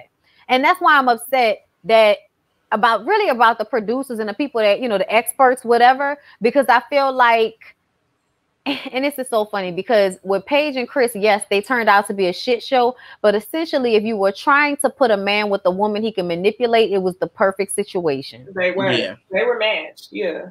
Definitely. She's going to go along with this, Jesus, Lord, put his hands on this marriage. So no matter what I go through, the Lord is still guiding my steps so I can take all this abuse. Yeah, bitch. The Lord ain't never said that. But, go ahead. Run off. I'm tired of them. And I really can't wait till we get to like the reunion days so we can see how this is all played out. Because I want the dragation to continue of Chris. Like, at the end of the day, I know what Paige's shit is. Paige is an insecure woman that doesn't know her own worth. And you see them all over the fucking place. And it's not always their fault that they're like that. But once their emotions get caught up, it's hard for them to put their emotions to the side and think logically about what the situation is. It's really hard for them, especially if they want that attention so bad. But he's not even good looking. Like, he doesn't have anything. Like, I would be thinking about all of the bad things about him every time I thought about him to remind myself not to fall prey to the dick is good. The bullshit. But she don't care. Every single scene, she was wearing crop tops, trying to show her ass, trying to. She's trying to show that ass. Look at my body, Chris. Want me, Chris? Yes. I'm like, girl. That's all I saw on the basketball court. That page. And you know what? Them pants were so short. She or somebody must have told her to tie some around her. I'm like, you trying to convince this man? Because you could see a thong in the back. If he starts liking you, he'll never respect you. That's been clear. It don't matter how much you like him. Facts. Okay. I feel like he kind of told her that. Like, she may not have liked what he told her in the room, but he said everything she needed to hear so that she can move forward with her life. And she wouldn't leave. Sometimes they just gotta hurt your damn feelings. Yeah. Well, he kept doing that. From day one, he kept telling her things he did not like. And I think because she stayed, he's like, you know what? I can get some cooch, be on the show, but she can't act as if I didn't tell her I didn't like her. I'm like, and it's like, we can be mad at Chris, but Chris was honestly honest, even in his lies. His lies were still to get them out the marriage, and she kept holding on. And he felt like, okay, I can't not try if she trying, so let me fake try for some time to see if I can like her. But I'm like, Paige kept trying to force him to connect with her, and I'm like, bitch, he don't. And that's why there was no point with Paige.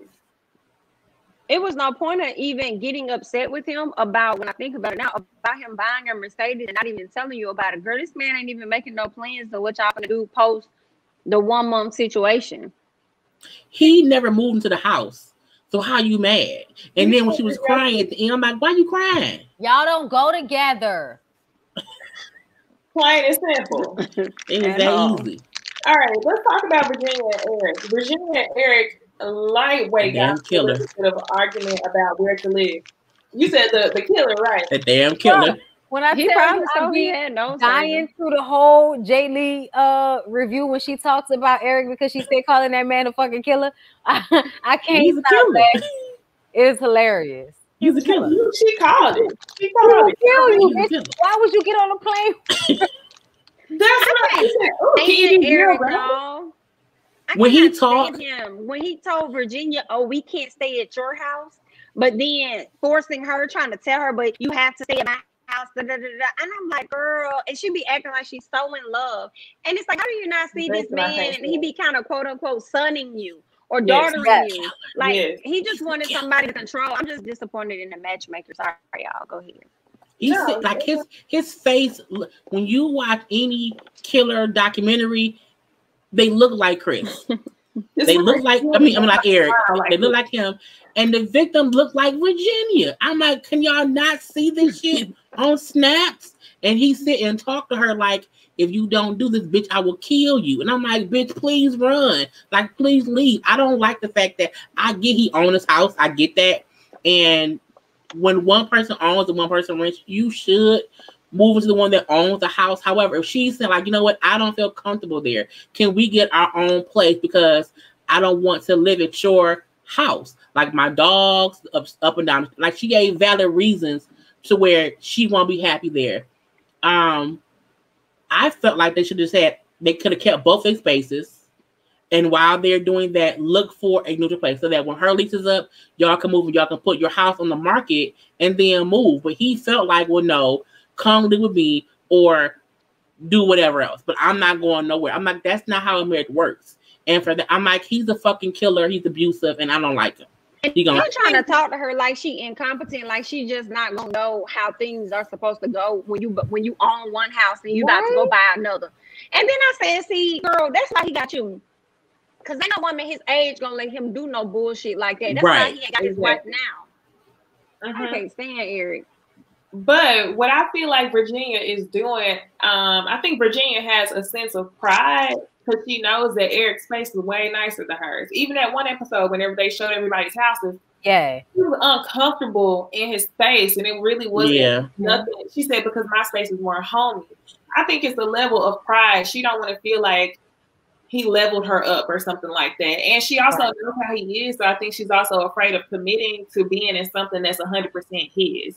Because I think absolutely I think he has hardwood floor. She had carpet. When she passed out from being drunk, she don't want to hurt herself. She don't want to live at someone's house who have all the corners. Okay, the corners, the tables. He got stairs and shit.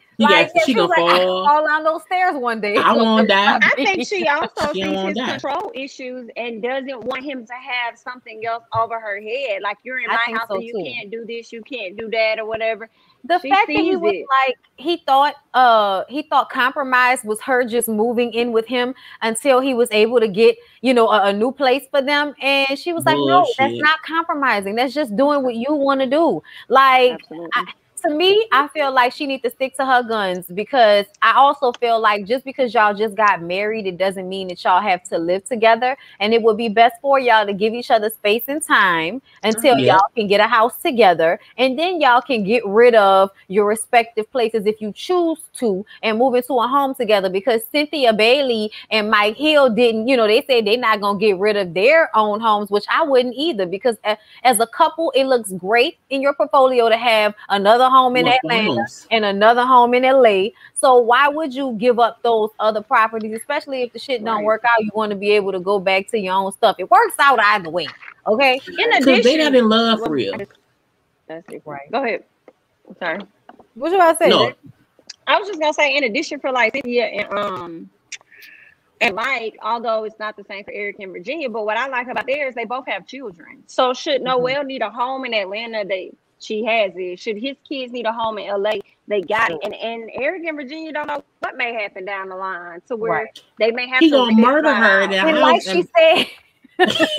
So she want to get a house and she can pick the exits. Okay, I don't want no house, only one entrance. She want to be, she know the exits where she can run to. Listen, his house look real when dangerous. She wake up in the middle of the night and need to hurry up and grab her shit like on or something. Like sleep with the enemy. Yes, she got to get the enemy. Bitch, don't have to learn how to swim so you can get away, bitch.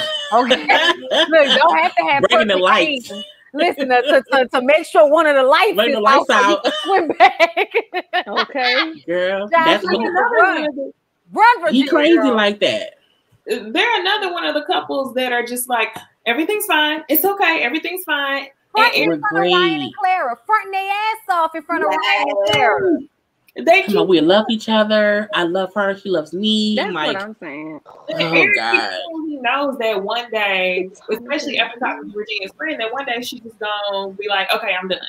Like, she's just gonna run away. And that day is coming. It's coming. It is. But I also want to say that his fear is control. It's connected to his control issues. Because the truth of the matter is, in every relationship, no matter how long y'all have been together, it's always a possibility that the shit could not work out in the future. Okay, so the idea that you expect for her to lull this fear inside of you that was there before she even came into the picture, that's just bullshit to me. You want to control her, and she's not allowing you to, and that makes you feel out of control, and it makes you feel unsteady. So then you go back into the let's have sex. Let's just worry about the good parts because you want to be able to keep her, and you know she's a good time girl, and apparently y'all are having good sex.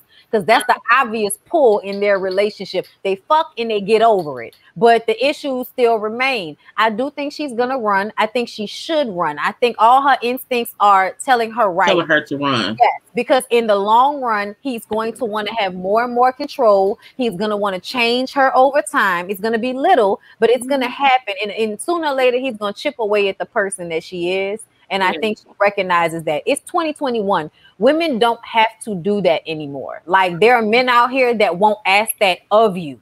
You know what I'm saying? So I just kind of feel like it's her choice. Do you want to deal with this, or do you want to find somebody who actually like be falling out drunk with your ass and, you know, y'all have a great life together or something like and won't murder you.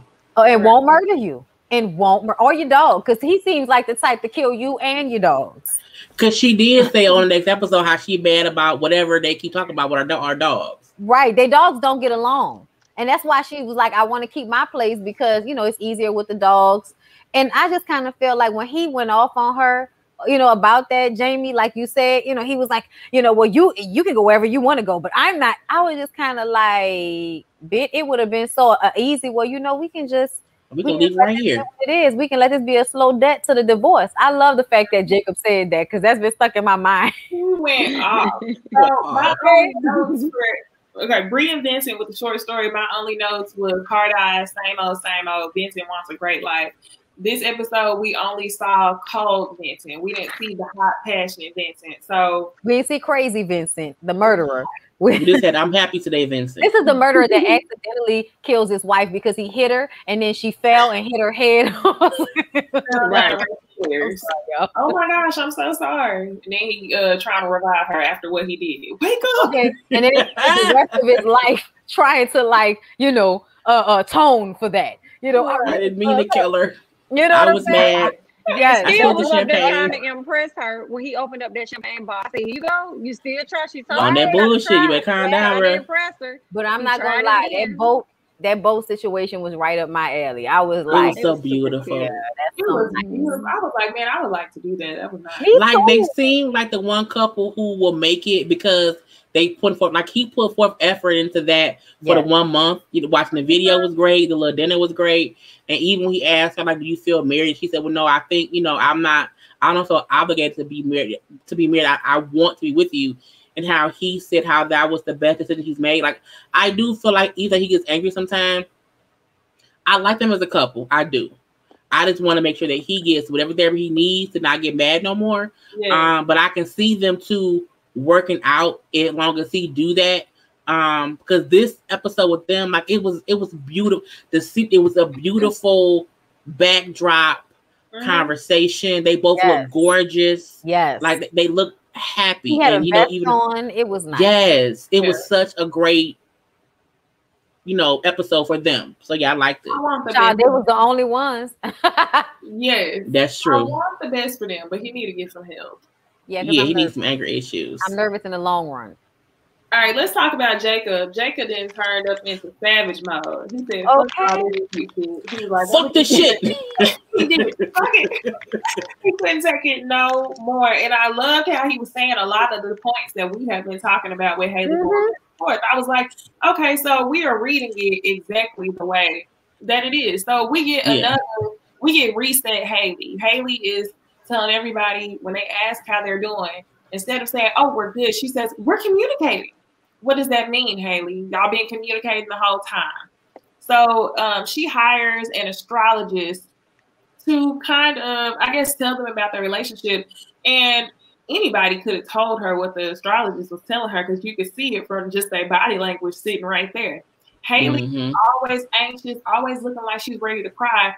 And it would piss me off because it would make Jacob seem disgusting. You want him to make effort for y'all's relationship, but any sort of effort that he makes is an inappropriate amount. So to me, I feel like Haley is the issue. I've had a few people say, well, why? Jacob's weird and Jacob's this and Jacob's that. But he's not. He's not. I think that is his personality.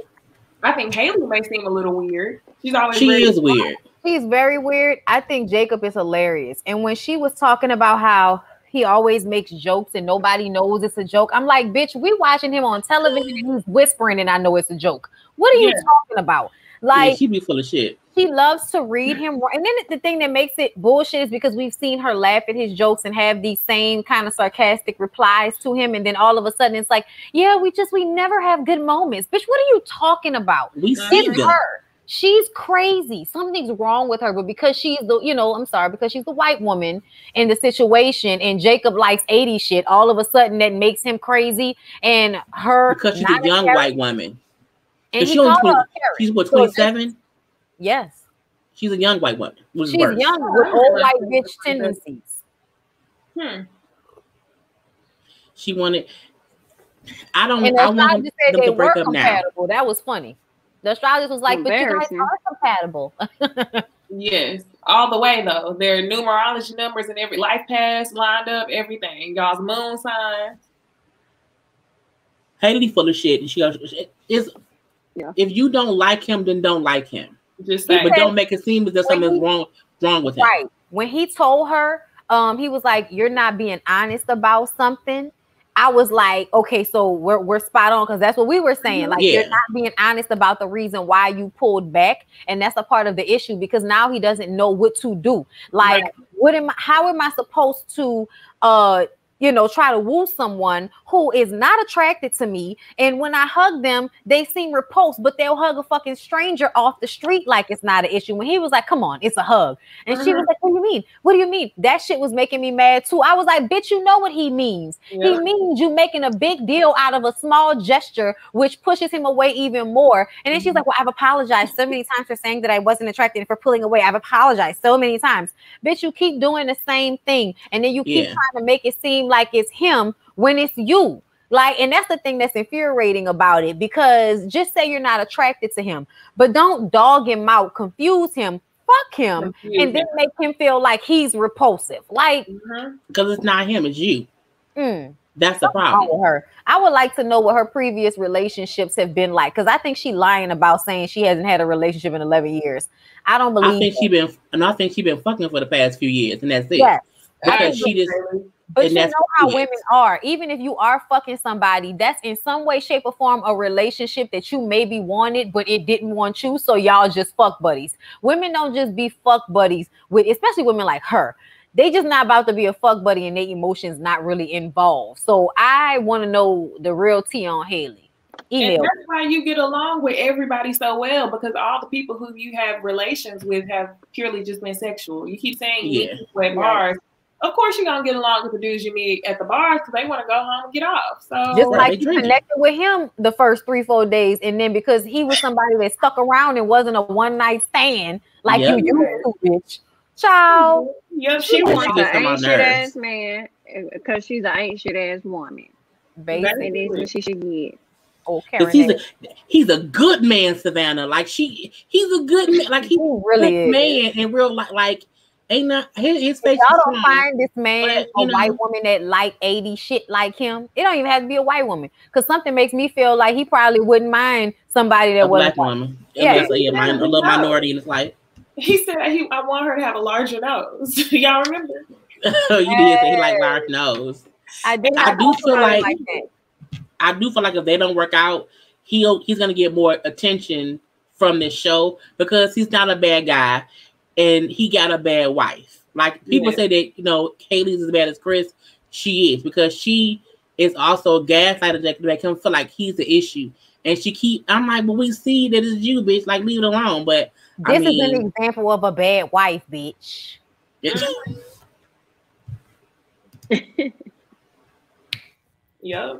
That was, Check. I said what I said. Yeah, that was. That was some bullshit. We're gonna leave that alone. We're gonna leave it alone. What I want later.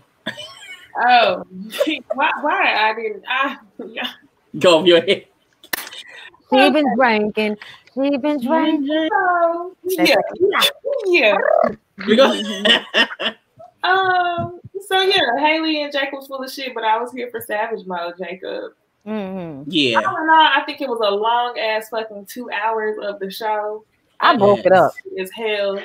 I had to watch. I went shopping. Then I watched it on Wednesday and got the shit over with. Child, I broke that shit up. I watched the first hour, then went and watched Delilah, and then the next day I watched Queen Sugar, and then I watched the second hour. It was a lot. That's a lot. That's They why need I don't to want to cut go back this to out. 90 Day Fiance. I'm tired of y'all with these fucking long ass shows. I'm not about to be sitting up here 2-3 hours on this bullshit. Right. The only reason I don't mind 90 Day Fiance is for them. They put the commercial, like I watch on my DVR, and they put the commercials in. So I can skip through the bullshit of it all, and I can get through it in about an hour and a half. That's true. When it's on demand, you can like say, yeah, that's true. Well, I mean, I normally record it. Yeah. It's still too fucking long. Like I I DVR everything. I mean, look, I'm tired of them.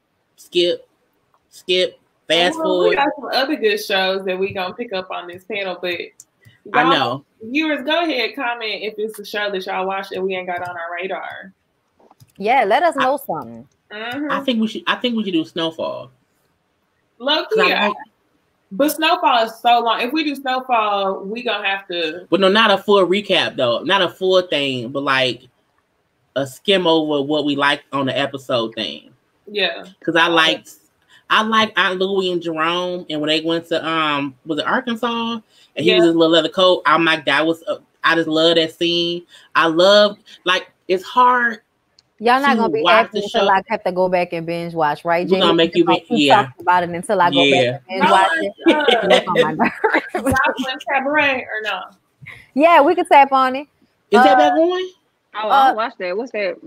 Is the new season on? Yeah, but it's not on Zeus anymore. Who picked it up? Julia told me. WeTV? Who picked it up? Oh, WeTV. WeTV picked up the Black China show. Okay, Part 2 of Jocelyn was supposed to be on Zeus, I think. That's not what they're talking about. They talking about Jocelyn calling out Mona Scott Young in the comments of a clip of her talking about, remember I talked about earlier how Mona was talking about how she's treated differently than Andy and the other one, Carlos. And Jocelyn was in the comments, and Jocelyn was like, when somebody gonna tell the truth about you fucking all of the cast members? She said no pussy licking, whatever. So it almost insinuated that they've had sex, that Mona and Jocelyn have had sex, and that that Mona has had sex with other people on the shows.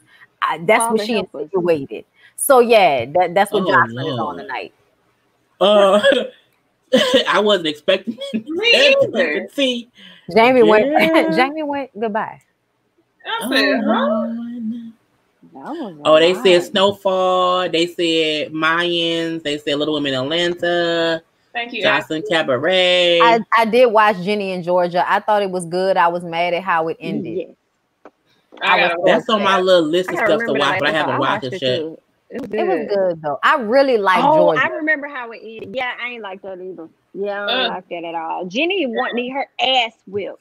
Yeah, basically. Like, bitch, I'ma just go ahead and spoiler alert. You just found out that your mama was willing to kill a man so that you would not have to go through what she went through being molested as a young child. And you still decided to run away like your mom was the bad guy. That made me so mad. Y'all know I review All American. Mine do All American. It's really, really good. If y'all wanted to pick that up, that comes on Mondays. It's on like a little hiatus, but it's gonna come back in April. April. The good thing, a lot of the shows that we watch, we can probably do because of shows that went off recently. Right. So you might have time to catch up. But All American is really good, and I think y'all would love it. What Jay Lee? I watch it. Yeah, I just don't review it. On my damn nerves though. I binged it a year ago and then I stopped. I can't remember. You watch it, Jamie? Yeah, I'm missing a few episodes. I feel like I'm missing like maybe 2 or 3 weeks worth of. What got on your nerves? Just Coop. It's something about Coop. I don't Oh like. my She really God. want to be Coop this has rapper, always and got I'm on my like, nerves. it's not happening. Yeah. And then the main character, he killed me with his faces. When he gets in like I guess an awkward moment or is troubling, he makes the same face.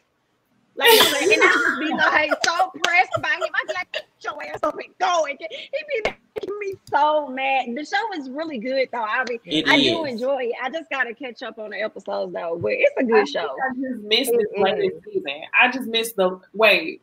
I This might current be one? 2 seasons. So not this season that's on. Is it a season on right now? Yeah, season 3 Yeah. is on right now. The season before this one.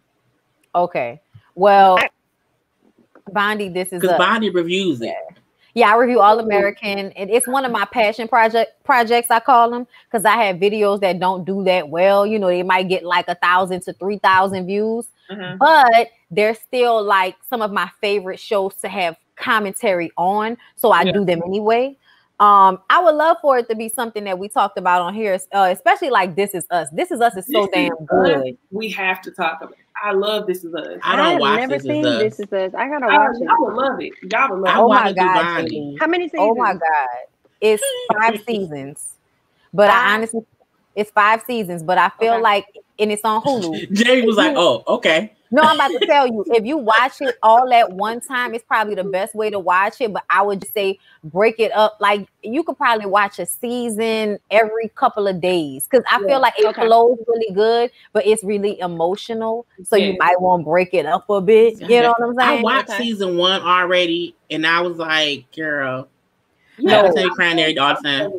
I watch Grey's Anatomy, so I can't take I can't take the heartbreak of Grey's Anatomy, and I can't do 2 heartbreaking shows because I don't want to die of a heartbreak. So I ain't got time for that. So I had to pick between the two, and I've been watching Grey's for longer. So I watch and Mandy Moore. So it's kept me because I've been a fan of Mandy Moore since I was a kid. You know, I'm not even gonna do it. So come to me. Somebody's asking for Lovecraft. Oh, okay. Yeah, I know. I have wish. 2 more episodes to do of Lovecraft before if they get a season. If they get a season 2, I would love for chat about season 2. Yeah, it's just really, really good. It's a hard show sometimes to review because it gets you all mad and upset and emotional with the racism, but it always ends on a good tone. Oh, did y'all watch a read? Oh, wait, hold on. I'm sorry. Let's read this comment first. Waka and Tammy. The only thing that happened so far on Waka and Tammy, from what I understand, is that Charlie came out the closet, right? Yeah. Her little girlfriend was cute. I was like, bitch, that's the type of girl I'd have dated when I was her age. I'm not surprised. Oh, they said both 911 shows. Looking like Lil Fizzle Pop. That was the style. I don't know about the Shy. The Shy when it comes back, I don't know. They better do good because this last season was trash. We spent so much time trying to. I like last season. I ain't watch it.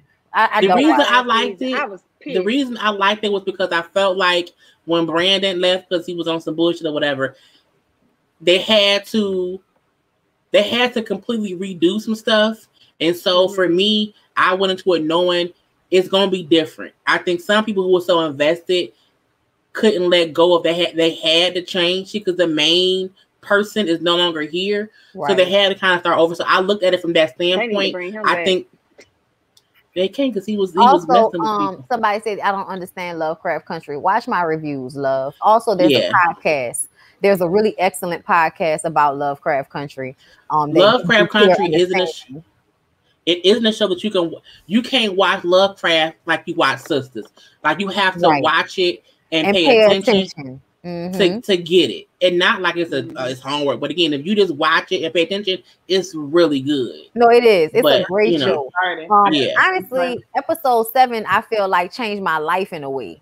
Like I can't even lie. Like the way Hippolytus episode was presented and about like as a Black woman what it feels when like she was traveling the world. And when she finally had that moment of I can call myself whatever I want to call myself, and I am that, like the power to speak what you want for yourself. I think that's very important in real life. And I think that so often because of, systems that we live in, Black women are made to feel like we can't ask for what we want or what we need. And it's like, fuck that. That's what we need to do. And sometimes we don't need to be soft. Sometimes we need to be hard. Sometimes we need to be whatever the fuck we decide to be in that moment. And that's what I really, got. And even on a deeper level, that we can talk about that another time. But yeah, that episode really like made me feel a way. And I watched it multiple times, and every time it does something for me. Like to see you can learn something different each time too. Watch. Right. Yes. If you don't really watch it, you can miss something little that you don't get to rewatch it. Because when I would watch it and I would like not be on my phone, I'm like, I need to focus because I was reviewing it at the time. I would go live after the fact because it was so much show. I couldn't watch it, do notes, and like be invested. So I can just watch it and we can chit chat about it later because that was an easier way for me to discuss the show versus trying to because it was just too much. Yeah, but I had to watch it all by itself. Like the first time I watched it by itself when it was on. And then after I was like, okay, I'll do a review when I'm ready to go back and watch it over because there are moments that are just heartbreaking. But we've already talked about Delilah, and 20s was a good show. I don't know when they're gonna come back. I know they're doing 20s, Boomerang. They doing a season 2. Boomerang was okay to me, but it kind of doesn't connect. There's something about 20s that connects and something about Boomerang that doesn't for me. I don't know why, but it's like the episodes don't really be matching or something. I don't know. It's just something about it that's not congruent. Boomerang. They also bringing back First Wives Club. So I think that'll be a good thing too. Yes, that's gonna be good. I gotta finish that one too. Yeah, so there's a few shows on BT Plus that I think are coming back that we can, Yeah, I watched Bro too. I don't remember what happened, but I watched it. I watched Bigger. I watched Bigger. Comes back though. I'm concerned about Lovecraft Country because they're still in limbo about whether or not there's going to be a season 2. So it makes me wonder if they set the bar so high that they're wondering where they're going to go for season 2. I just don't want it to be like Watchmen. Y'all gave us the first season; it was amazing, and then the writer said he's not in a place where he wants. Well, see, that's the thing. Where they said that for Watchmen, they went into it with it. They wanted it to be a 1-season thing, but it got so popular. That's the only reason they discussed they might do a season 2. I don't mind. Like I sometimes pay attention to where was it supposed to be 1 season or no? So they said for Watchmen they planned it to be 1 season, because they did not know how it would do. It just did amazingly well. That the discussions for season 2 then came up, but that's how I think Lovecraft was. It supposedly was only going to be 1 season, and they'll see how it go. Yeah, I want to watch. It makes me wonder. I'm sorry. Go ahead. It makes me wonder. Like both of them were centered around like racial tension. So it's like, is that why y'all coming up with these excuses as to why y'all don't want to bring it back because they both relate those messages so well. They said they wanted to tell a story about the racism, so that's why, like when they said that they purposely put the Tulsa Massacre in Watchmen because they wanted to tell these stories. I think their thing was we want to get it out to the masses to let y'all see what's going on, to let stuff be talked about and leave it there. And I feel like they did the show so well, it could just be 1 season, and then to continue to build off of the conversations from that versus try to do a season 2 to repeat the magic of season 1. Because it was such a great season, the way they told stories with both Lovecraft and with Watchmen. So when Post comes back, we'll definitely talk about it on here because I'll be reviewing it anyway, and I'm sure everybody else will be watching it. We doing all the shows to chit chat about because that's what we do. So we're not gonna just do one show here, one show there. Like we trying to be very much diverse with the different shit to have different conversations about it all. Right. And we're going to share the love around here. That's what we do. Yes, well, all right, y'all. I think we had a good time tonight. Thanks, y'all, for stopping. I know. We was talking. Make sure y'all are subscribed to all of the ladies because Ladies Night rotates from channel to channel. So stay ready so you ain't got to get ready. I think next week is Bondi. It should be. Is it your channel next? Yeah, next week is Bondi's channel. So make sure that y'all subscribe to everyone. Right. Well, y'all have a good night. Bye. Bye.